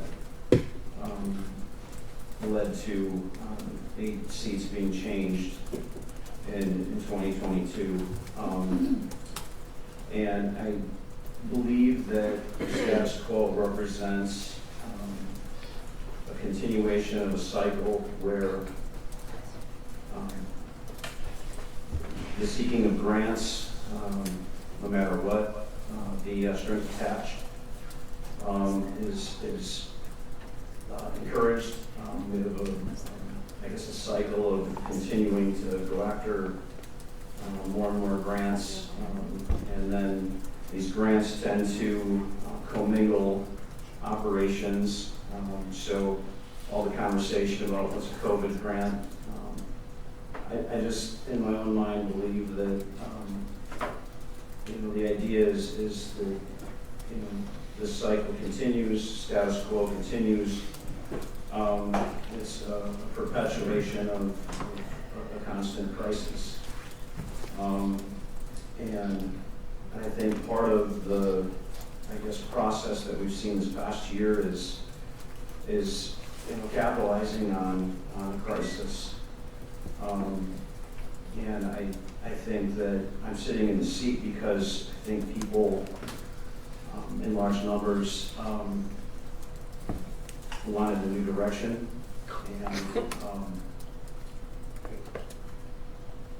And I just feel that that's what we're witnessing, is just this constant arm wrestling of status quo versus a new direction. And just, it's frustrating to be accused, seeing people accused of political action when both sides are doing this. That's, I guess, the nature of it. And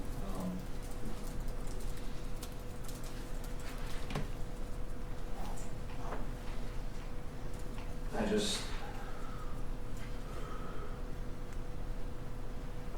just think that the system that's been in place has rewarded panic and crisis. Just my thoughts. Thank you, Commissioner Belknap. Any other comments? Take your time.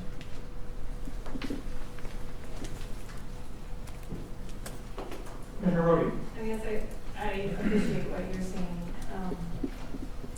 Mr. Belknap, and that is actually a thing that I was picking up on today during testimony as well.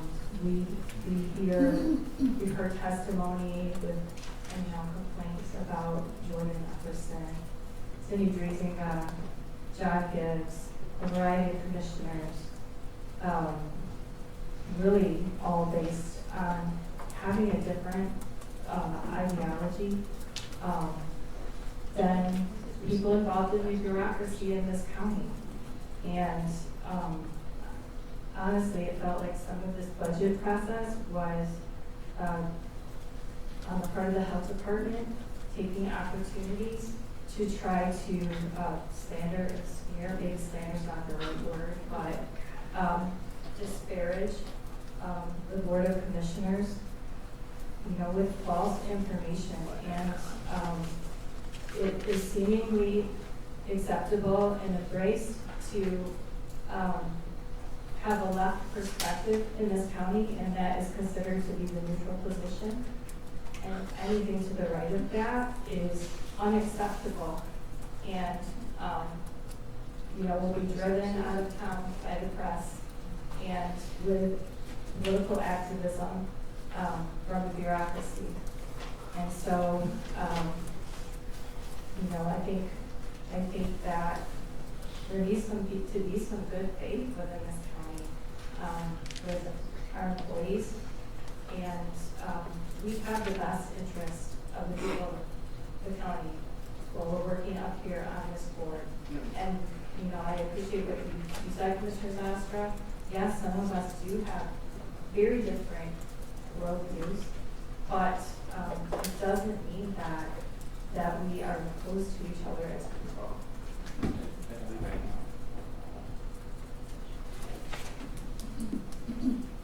Okay, thank you, Commissioner Rhodey.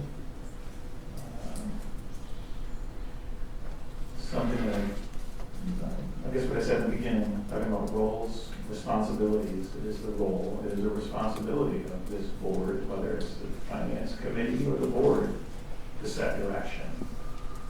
I definitely think what we've seen is bureaucracy that absolutely, abjectly just refused. And instead of them just working in good faith, going back to the administrator, the board, and the finance committee, took it straight to the media, made public statements instead. That's a fundamental problem. One other comment I had was, go back to one of these quotes on page 3. I won't belabor the point, but one of the things in one of those finance committee meetings early on, I believe this is probably spoke over me. I said I think it would be very wise use of taxpayer funds, going back to pre-COVID levels, and still allow all of the essential services to function just like it has since 2009. Never in this process has anyone, not anyone, said, let's slash the health department. No one said that.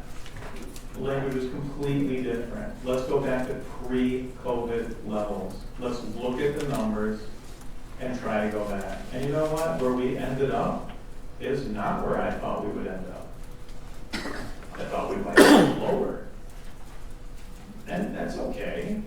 The bulk of this work was, to my knowledge, was done by staff, by administration. Board Finance Committee gave input. We didn't run the numbers. I'm not here day to day. Is anybody else here day to day? No. But staff is, and that's their responsibility and their role. And so that, you know, I'm thankful for the work that was done. And thank you, Administrator Gibbs. I know it was a lot of work. I know. Others definitely deserve, you know, praise and thanks. Karen and you know. Well, Karen's entire team. Yes, Karen's entire team. And I think that's important. But there's different roles, different responsibilities. Any other comments here on the charges? Take your time. Time for discussion.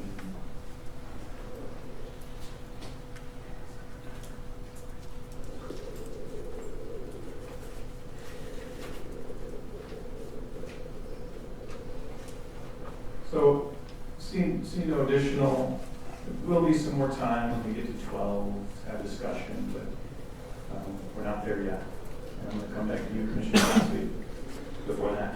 But we still have a couple items of business to do. And we have public comment. And a couple people have asked me, about why, where is public comment? How could you make a decision or take any actions before public comment? Well, that's why the agenda is set up this way, so we can have public comments. Seeing 7B is complete, let's move to agenda and action requests, 8A. And that would be a suggested motion to place in a nomination names of, there are three individuals, and to select Chris Costamo, Thomas Parker, and Alex Brandon. I'm going to slaughter that one.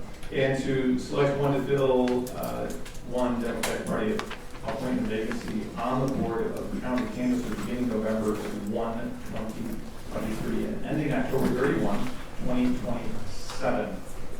It's a 4-year term. Do I have a motion? Second. Thank you. There's a motion and a second. I believe this is, we'll have discussion, but I believe this is an opportunity where the board does a vote by name. Is that correct, Clerk Rowe? Thank you. Any discussion? Commissioner Zostra. I do know all three gentlemen, Chris, Tom, and Alex. I think did a great choice in Chris. He did a great job.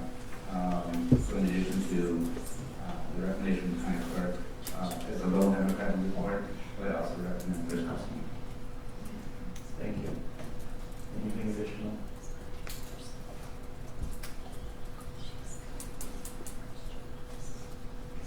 Okay. Could we please go to a vote? And reminder, board members will vote by name. Ms. Costa.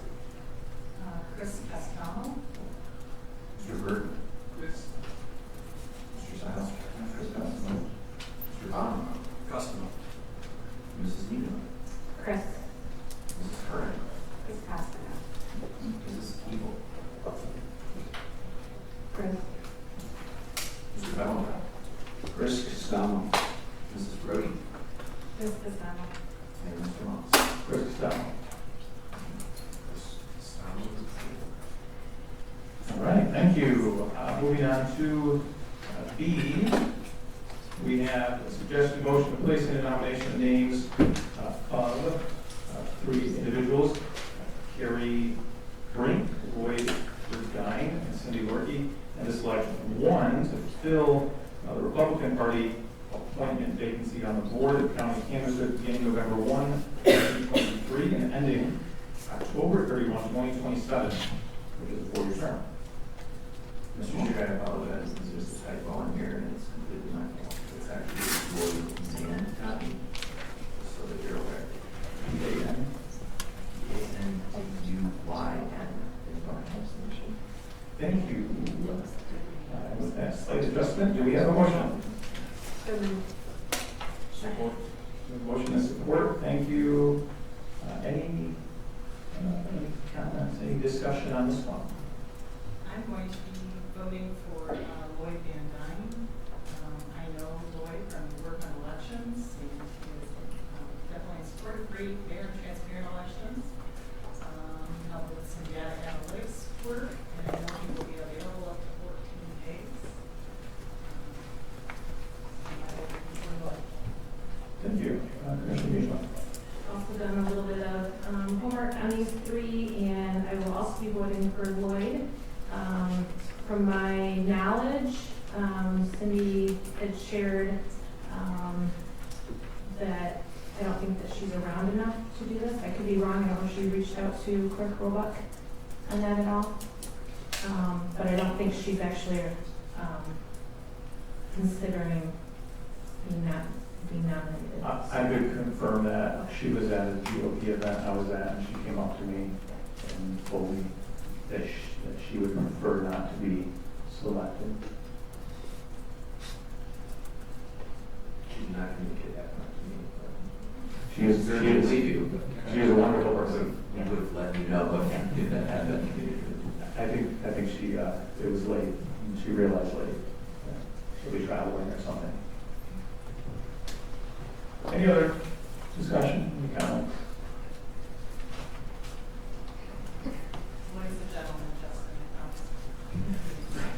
Selected. Not controversial, very. Well, I appreciate the comments. I don't know, Carrie, I hope I'm saying that right, or Lloyd. I do know Cindy. So thank you for the input. Anything else, Commissioner Burton? Why was Gary first choice? Sherry Brink. She has been on the board of canvassers for a number of years. She's previously served as chair of the board as well. And we've just worked with her very closely. I know that she's very talented, very capable of doing the work, and committed to doing the work. And we have the closest relationship with her. I was also not familiar. I had met Cindy and had worked with her a little bit as well, and had never met Lloyd. So that I just sort of felt very comfortable recommending the two that I did based on our experience. Thank you. Anything else? Okay, well, we'll go to a vote. Mr. Bonham. Van Dyne. Mrs. Eagle. And Mr. Bergman. Sharon. Right. Mrs. Wiedemann. Lloyd Van Dyne. Ms. Cosby. Lloyd Van Dyne. Mrs. Brody. Lloyd Van Dyne. Mrs. Kerner. Lloyd Van Dyne. Mr. Zylstra. Mr. Bellman. Lloyd Van Dyne. And Mr. Moss. Lloyd Van Dyne. And Lloyd Van Dyne is appointed. Okay, thank you. We're on 8C, resolution opposing state control of solar siting. The suggested motion is to approve a resolution opposing state control over solar siting. Do I have a motion? Support. Motion and support, thank you. Mr. Eric Gibbs, is anybody who could speak to this, or are there any board members who would like to speak to it a little bit?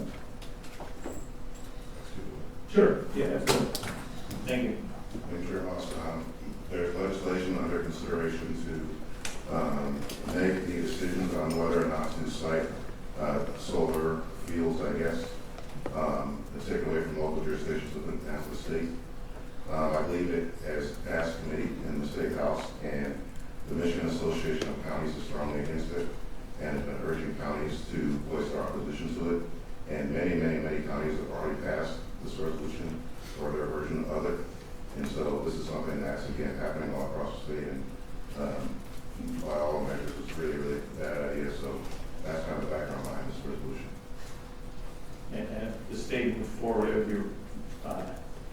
be completely removing local control, so local units could not make determinations on certain things, aspects of solar installations and things like that. Right, yes. MTA is also in opposition. Michigan Townships Association. They have stopped this. Okay, Commissioner Wiedemann. Agreed with Commissioner Bergman, many conversations also with local township trustees and whatnot. They were supportive of us taking a stand on this.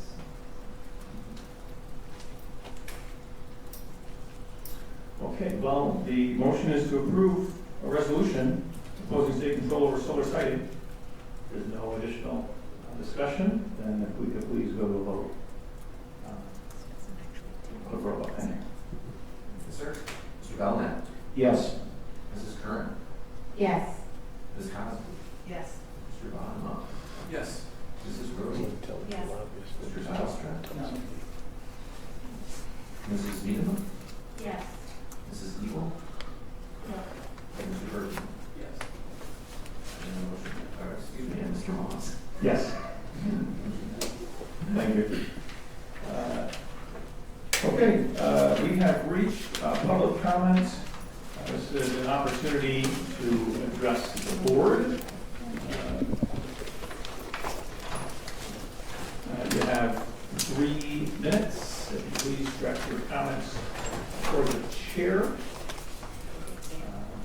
We do have a list, and partially from yesterday's sign-up, so we may have some not on there, but we'll go. Number 1, Dan Zimmer, we have a total of 14 public comments yesterday. Number 1, Dan Zimmer, Port Sheldon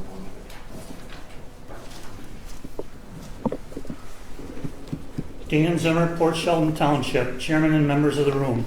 What is the actionable threshold to protect the masses? At what trigger point does the greatest good for the greatest number of civilians come into consideration? At what point on the civil liberty and health well-being continuum does the balance of one shift to protect the other? What if a health department did nothing and let illness spread and allowed people to do as they please with no restrictions? Let law prevail. The strong will survive and the weak will perish. How many lives would it take to demand action of health departments? With this board wanting to be the healthcare advocate for the county, the public deserves a contract that indicates and outlines how this board is going to respond to a future health crisis that is known or an unknown that develops. If an outbreak of a new strain of measles were to occur and the spread was rapid and deadly in children, at what point would you forego protecting parental rights to protect childhood innocence and close schools? Ottawa Impact is about to embark and fully display your Folly of Fools mission statement. It is evident and well documented that the intention of Ottawa Impact is to topple and overthrow the duly appointed health director even before OI was sworn into office. Common law and Ottawa Impact enable each other. Due to your echo chamber bubble, taxpayer dollars will be wasted for the personal revenge Mr. Moss is seeking. How long must Ottawa County taxpayers fund this legal fishing expedition? Before any termination is voted on, the public should be informed on the cost of each what-if scenario. Has a cost analysis been conducted on what the cost of termination is going to be? If not, why not? As agents of fiduciary responsibility, a cost to associated board action comparison should be made public. Has any thought been given to what impact all this turmoil will have on the underwriting costs of health and life insurance for those living in Ottawa County? It is unrealistic to think insurance costs to individuals and businesses will remain the same. A politically appointed patsy yes man in charge will be evaluated as a greater risk. Markets do not like uncertainty, and insurance costs will adjust accordingly. Number 2, Mouse.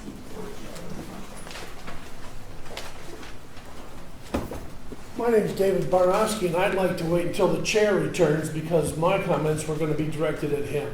Can I reserve my time?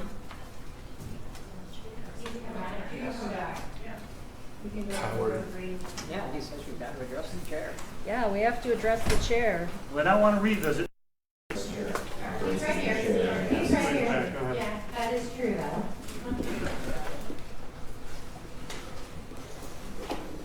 I waited for you, Joe. My name's Dave Barnowski, and I vote in Port Sheldon Township. And let's not pretend this is anything but what it is. You had 2 opinions before you came into office. You lost 2 court cases. You chastised Adeline Hambley at one of the first subcommittee meetings I saw you at, trying to tell her she won't put any mandates in. And I called you out then, saying that was an illegal interference in her authorities that came from the public health or from the state public health department. You didn't listen then. You don't learn, Joe. You all haven't really been noticing that this is really your last offering from the insanity of Joe's vengeance. Because if you do follow through, you have the power to make this vote and to throw her out of her office. But she's going to win her wrongful termination suit. Because if there's anything that we've seen in the last 2 days, is that the incompetence isn't on her side, it's on yours. It's your administrator, it's all of you, and it's your lawyer who, Mr. Coleman, I've told them 4 times, well, excuse me, Mr. Moss, your lawyer, I've told you 4 times that Mr. Coleman had made false accusations in court about just Mr. Roebuck and Mr. Fensky, and I'm not sure he ever heard it. So now I've said it to his face now. No matter how much he respects you, he still lied about you, Justin. But let's not pretend that this is anything other than vengeance. But those of you who aren't all on board for the vengeance, think about this. What's your future? Discovery, litigation. You'll be sitting there being interrogated. There'll be fair, unbiased people sitting there making the decision. She'll win her case. How many times? I asked somebody to do a count because it was so many. How many times did Mr. Gibbs use weasel words? I don't know, or that's what it appears to be, or that's. He couldn't give a straight answer to any of Ms. Howard's questions. You can rationalize what you want about honesty, but we know you're just as dishonest as anything you've alleged that she has been. Thank you. Number 3 is Rob Davidson, Spring Lake Township. If I could request the chair, can I address Health Officer Hambley? No, you may not. Okay, well then, Chair Moss, I'm here to say I'm an emergency physician sergeant from Spring Lake Township, Rob Davidson.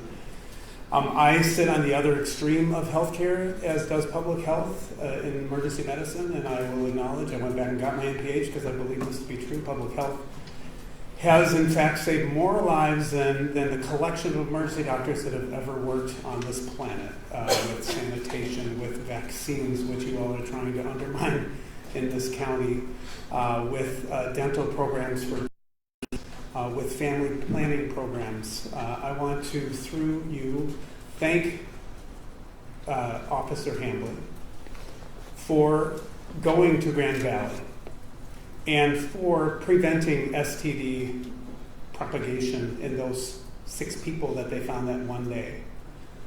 Because I've seen the effects of STDs that are untreated, people with infertility, people with pelvic inflammatory disease, women who come in and have habitual miscarriages and ectopic pregnancies. And so I thank her and her department for doing that.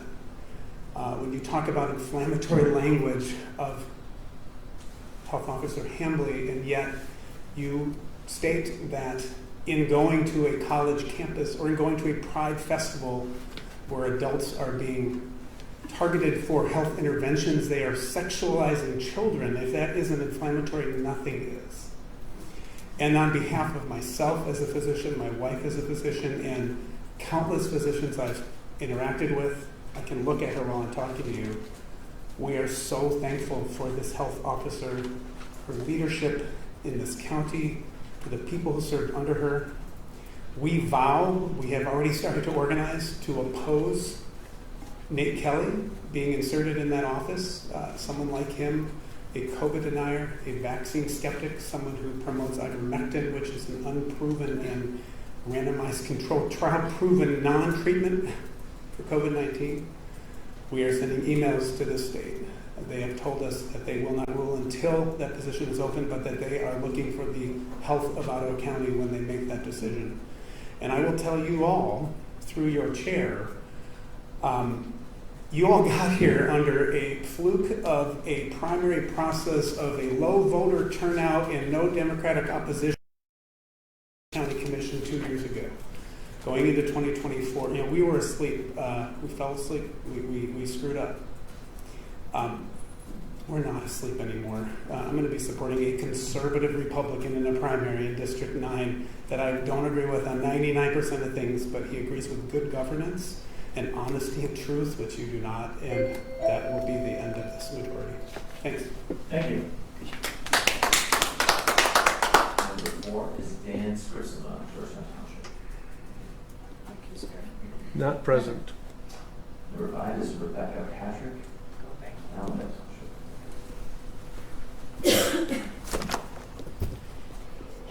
Good afternoon, Commissioners. I'm Rebecca Patrick, Allendale Township. I have a few questions for you. The first question I think you need to look at this afternoon is this evidence before you compelling?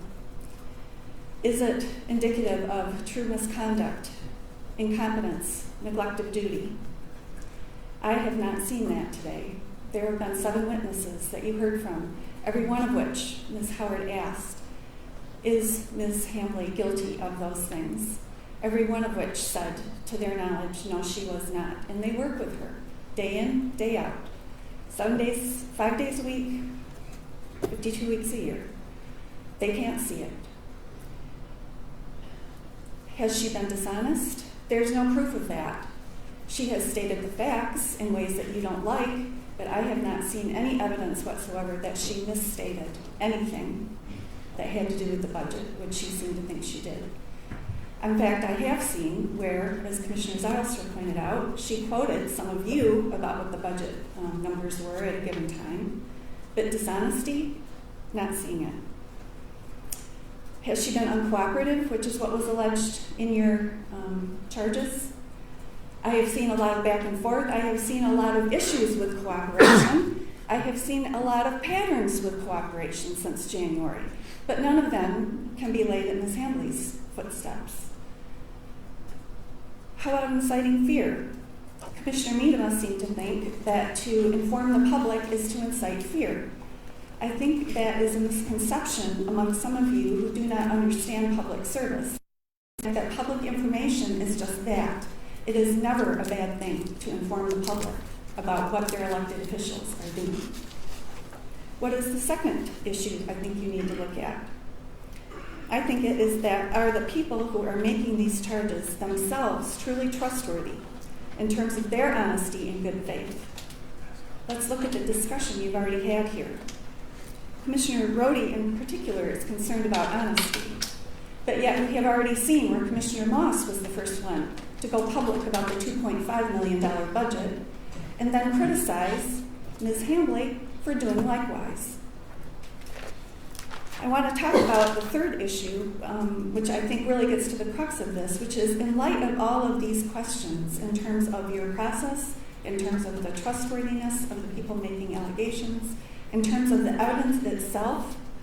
Is this woman worthy of being terminated in her job? Not one of her coworkers had a flicker of a doubt about her competence, about her worthiness to serve in that job. And yet you can't wait to get rid of her. I would submit that you need to ask yourselves, what is in the best interest of Ottawa County? Thank you. Number 6 is Adeline Hambley. Number 7 is Kristen again. No, sorry. It's not also not here. Number 8 is Karen Ovitz, Spring Lake Township. Number 9 is Luke Santa, Ark Township. Number 10, Dina Arner, Holland Township. Number Tina's up. I'm here. I'm here.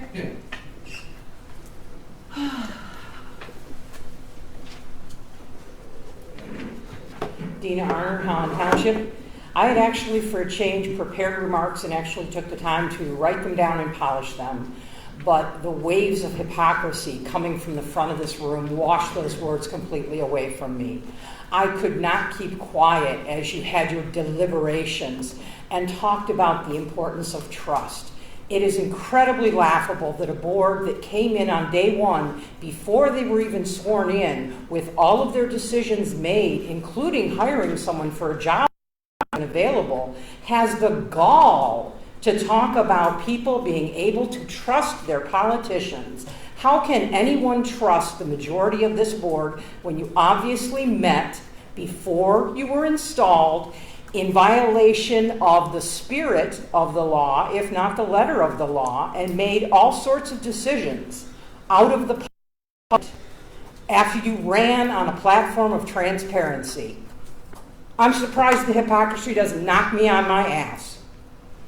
And talking about, I loved it, Gretchen, when you talked Please direct your comments to the board chair. Oh, I thought I had freedom of speech. I thought we were a constitutional county. Please direct your comments to the board chair. Oh, Joey.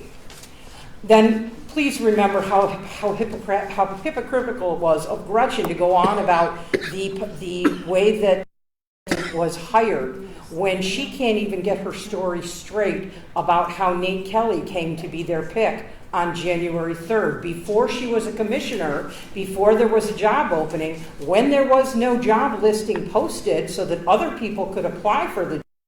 It's like a miracle landed in her lap, and yet you want us to trust you. And you, Sylvia, Joe, your friend Sylvia next to you, who's so worried about panicking parents and will stand up there and fret herself into a mess about groomers and the LGBTQ community coming after her poor innocent children.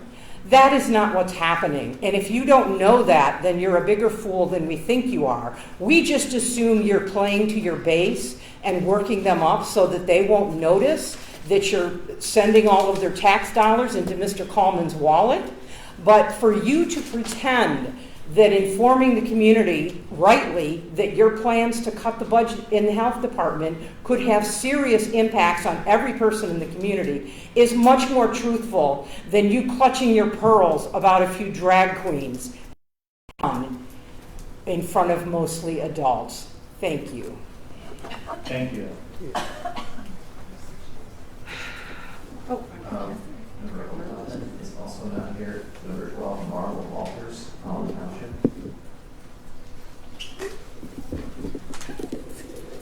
Commissioners, today is a very sad day for our county.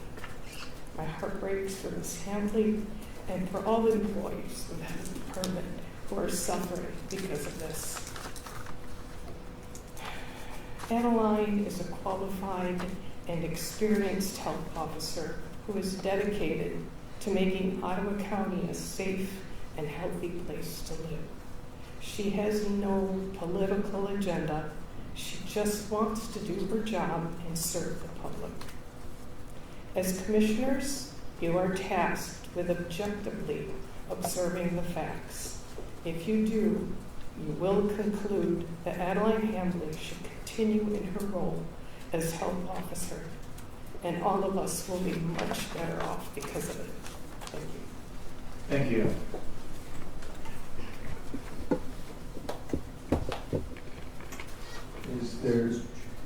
Is there anyone additional in the room who would like to address the board? Will you please come forward and You have two more on the list that go.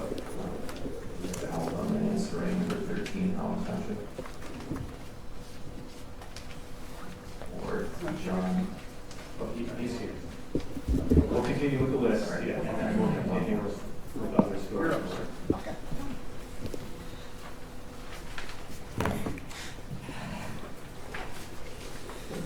Thank you, Commissioners, for the opportunity to address you. I can't envy your position where you are today. My name is Alpha Mansouri. I am from Howard Township. First and foremost, I just want to thank everyone that made this day necessary. Yogi Berra once said, "The future ain't what it used to be." Yogi Berra said that. We have a courtroom where Herod, Salome, and others are presiding over somebody who's just been accused of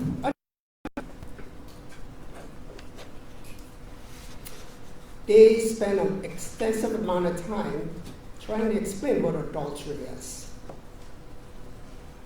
Your words, not the dictionary. Your heart, not the dictionary, defines the things you say.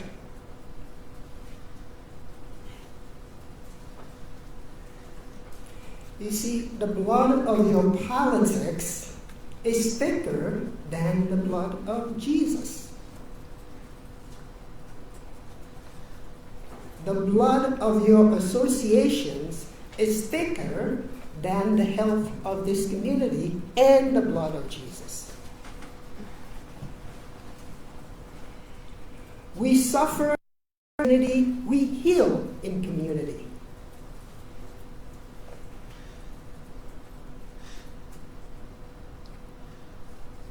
Miss Adeline is probably one of the finest people that I know. She's a hero of mine. And like John Piper once said, heroes are shadows of Christ. She is the finest example of what a health officer should be, and you are not. You cast judgment today with false accusation. There's no basis for any of this. None. And you go screaming to the raptors. The caterpillar does all the work, but the butterfly takes all the publicity. Joe Carlin once wrote. Miss Adeline, you command my respects, my admiration, and the hope of this community. And I hope we find it in you and not them. Thank you. Number 14, John Frost. Jensen.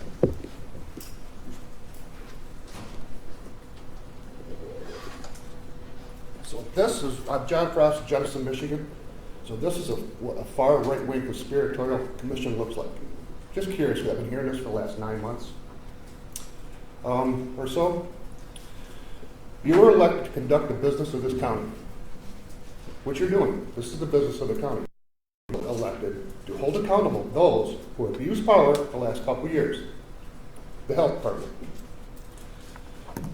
The vast majority of Ottawa County residents are behind you, not the 7 or 8 people behind me.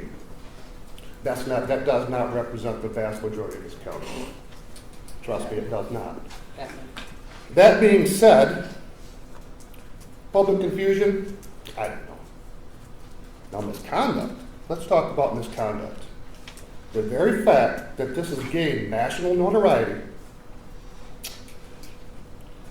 by Ms. Hambley's action is proof that Ms. Hambley has tried to politicize this entire process for personal gain, making sure that at minimum this will catapult her to state or perhaps national notoriety. One day it's MLive.com, the next day it's CNN or MSNBC. Who knows? But I do know it's the board's responsibility to go through what you said you were going to do before you got elected. I think it's time for you guys to release Ms. Hambley from her position so she can find other employment. Thank you. Have a great day. Thank you. Is there anyone additional in the room who would like to address the board? My name is Sheila Detloff, and I live in Holland Township. About a week ago, there was a beautiful op-ed in the Holland Sentinel written by Marcia Mansoray. In it, she enumerated all of the things that she's grateful for that have happened thanks to the Ottawa Impact Aligned Commissioners. Things that perhaps were unintended consequences of your actions, but happened nonetheless. Marcia inspires me with her optimism, positive attitude, and seemingly energy. And so I've decided to emulate Marcia Mansoray and seek the good in what has transpired here today and over the past 8-9 months, and hopefully lend a positive note to an objectively disheartening procedure. First, I'm grateful that your actions have revealed Adeline Hambley to be one of the strongest, most altruistic public servants I have ever witnessed, someone who exhibits perseverance and grace under pressure and consistently takes the high road. I want to thank her publicly for everything she has done. I'm grateful that your actions made me much more aware of the importance of becoming educated about and involved in local politics. Fortunately, I was laid off from my job right about the same time I had decided I needed to retire, and now I have the time to expand my future involvement, specifically in 2024. The timing couldn't be better. I am grateful that your actions opened my eyes to the amazing employees this county has, not just in the health department, but across so many county offices and departments, from the clerk's office to Veterans Affairs to community mental health and more. The people I've met do not consider their work to simply be a job, but a commitment to helping the residents of the county. And I am grateful that your actions have given me the opportunity to meet so many new friends. Friends who are kind, caring, and compassionate. Friends who will jump in to help whoever needs it. Friends who show me what it is to be ethical, faithful, and faith-filled. Friends who spend every spare minute becoming informed and organized to bring good governance back to Ottawa County. Friends who care deeply about our country, our county, and the people who live here. Friends who truly exemplify that our county is a place where we all belong. Thank you. Is there anyone else in the room who would like to comment? Good evening, Commissioners. Marcia Mansoray, Deputy Health Officer, resident of Holland Township. I am very sorry for many of you that you have not had the opportunity to learn from leaders. It is evident. I am so grateful that I got to be mentored by Lisa Stefanowski, work under the many commissioners who have served here, the department heads of this county, and work side by side with Adeline Hambley. I have learned from leaders, and it has made me a better person. I'm sorry that you don't have that chance, and I hope it changes in the future. Servant leadership is something that Lisa Stefanowski taught me, and it's something that I have observed in Adeline Hambley. And I don't know if you know how lucky you are. Lisa Stefanowski did her duty during the pandemic and issued an order she believed was the right thing to do, that her conscience could live with for the rest of her life. And she did not involve the commissioners because it was not their purview, it was not their role, it was not their duty. And she told them so. because they would take the fall. They would be involved in the public hate, and it was hers to take. Adeline Hambley did the same for you. She warned you repeatedly about what you were engaging in and how it could break the law and hurt this community. You are supposed to be public servants. Yes, Mr. Epperson, what is that supposed to mean? Please address your comments to the board, Chair. I'm glad to do that, Mr. Moss. Thank you. I hope you're listening. You are lucky that she was a health officer. Now, because of what you're about to do, you're probably still going to end up in legal trouble. But I respect that woman. And I will stand by her and her decisions. And I'm grateful that I was able to come up here and make it in time to be able to say this. And I'm so 100% grateful that I spent 18 years in this job. It's changed my life. Thank you. Thank you. Is there anyone else who would like to address the board? Welcome. Hello, I'm Bonnie Tardif. I just wanted to say that regarding you guys' mandate that you think you have, it was not a mandate, as it was said earlier. It was voter apathy. It was because we trusted the Republicans of Ottawa County to do what they have been doing wonderfully for the last million decades in Ottawa County. You guys have come along and shown that that is not the case. It was not a mandate for change. Grant writing is what intelligent communities do. Allegan is jealous of us because we have so many people who write grants in Ottawa County. We are rich because we have grant writing in our county. You guys have left money on the table. It's federal money. It's out there. It's for us to use. It's to keep us healthy. And to leave that on the table and just walk away from it is irresponsible. You guys are the ones that are irresponsible. And as was mentioned earlier, before Ms. Hambley even put her budget problems, whatever issues in the public eye, both Mr. Moss and Ms. Needham established the $2 million numbers on your Facebook pages and other pages that were duplicating it. Just remember, in November of 2024, your secret Ottawa Impact PAC names are going to be all known. We are going to know who you are, and we are going to vote you out. The only thing that's really good about this is because it's only a 2-year stint this time. I am so glad you guys aren't in for a 4-year stint. Thank you. Is there anyone else here who would like to address the board?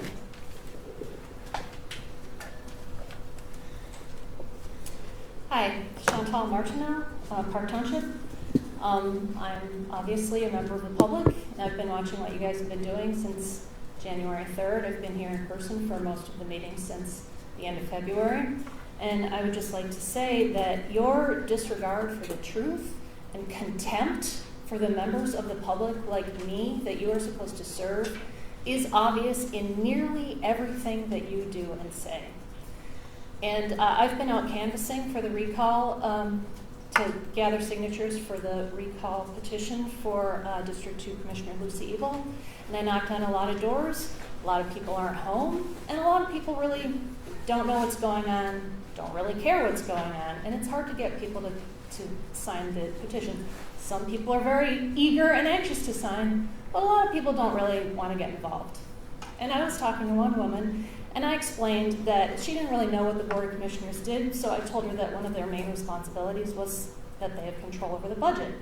And one part of the budget that they control is the public health department. And when I said that, I caught her attention. And she wanted to tell me how grateful she was for all the services that the public health department provides and that she utilizes their services a lot. And she went on a great length about this, and she said that one of her main goals was to get her daughter through high school without getting pregnant. And she was so happy that she accomplished that goal, thanks in part to the family planning services that the health department provides, including the free condoms that they hand out. So I just wanted to let you know that thanks to your actions, people like her are now paying close attention as I am, and that we're not as dumb as you think we are, and you owe your jobs to us. We'll be voting in the next election, and you underestimate us at your peril. Thank you. Is there anyone else who would like to address the board?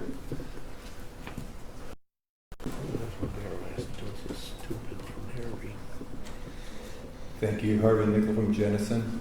I wasn't going to speak, but I am going to speak to say that there are a lot of people in this county that support you and agree with you. I just saw that other counties across the nation are dealing with some of the same things. Benton County in Iowa fired every single health department member and is going to replace them with other members. Now, why would they do that? I've spoken several times about some issues, and I would have said that anybody on the health department who's involved in forcing a mask on our children, knowing that a mask has holes 100 times larger than a virus, and the holes along the side are not going to keep any virus from the mask, but they force the kids to wear these things for over a year, sucking back in their own carbon dioxide and all the bacteria that breathed out. They should not have done that. Also now, we are getting reports like the Rasmussen report and a publication out of Michigan State University showing that the vaccine, the COVID shot, is actually causing more deaths than COVID did itself. And there's more and more coming out. So the fact that they're still pushing the COVID shot, and it is so much, is a call for really caution. I feel that go along with the Attorney General or the Surgeon General in Florida say stop giving the shots until we really know what's going on. Just stop. It's not effective. Most of the people who are getting COVID have had the shots. Most of the people who are dying have had the shots. No. So I would say there's other reasons for firing, but the things that I've observed these last several weeks about the news media going with this, and I told you before, you're over the target. Everybody in the whole nation is zeroing in on this conservative county, supposedly, these far-right extremists, as there's not a single newspaper that I think that has told the true story about what's going on in Ottawa County. So I support you. I pray for you. I hope you go through with those actions, and I'm sorry that people are going to be hurt through this thing, but I feel it's an important decision. Thank you. Thank you. Is there any additional public comment here in the room? We will have an opportunity for online public comment at the second public comment session, but for now we'll move. I have a question for Mr. Gibbs. Looking at 11A, do you have a report, anything to report today? I have no report. Okay. Well, then Commissioner Cosby, I'm going to go back to you. So we've reached item 12, and at this time I'm going to ask for a motion to recess until Monday, October 30, 2023 at 8 a.m. To allow the board members to consider all the charges and evidence and exhibits, the hundreds of pages presented at this hearing. I'll support. Would you like to make that motion? I'll second that. Okay. All in favor, please say aye. Aye. All opposed? The motion carries. You gotta be kidding. Recess till Monday. That'll allow all board members to consider everything, especially Commissioner Kirstra, who was not able to be here. And Clerk Roca, Clerk Roebuck, if you could please notice that meeting as appropriate, that'd be great. Thank you. We're in recess. What time on Monday? 8 a.m. Public comment? Second time of public comment is item number 13. It's on Monday. Thank you.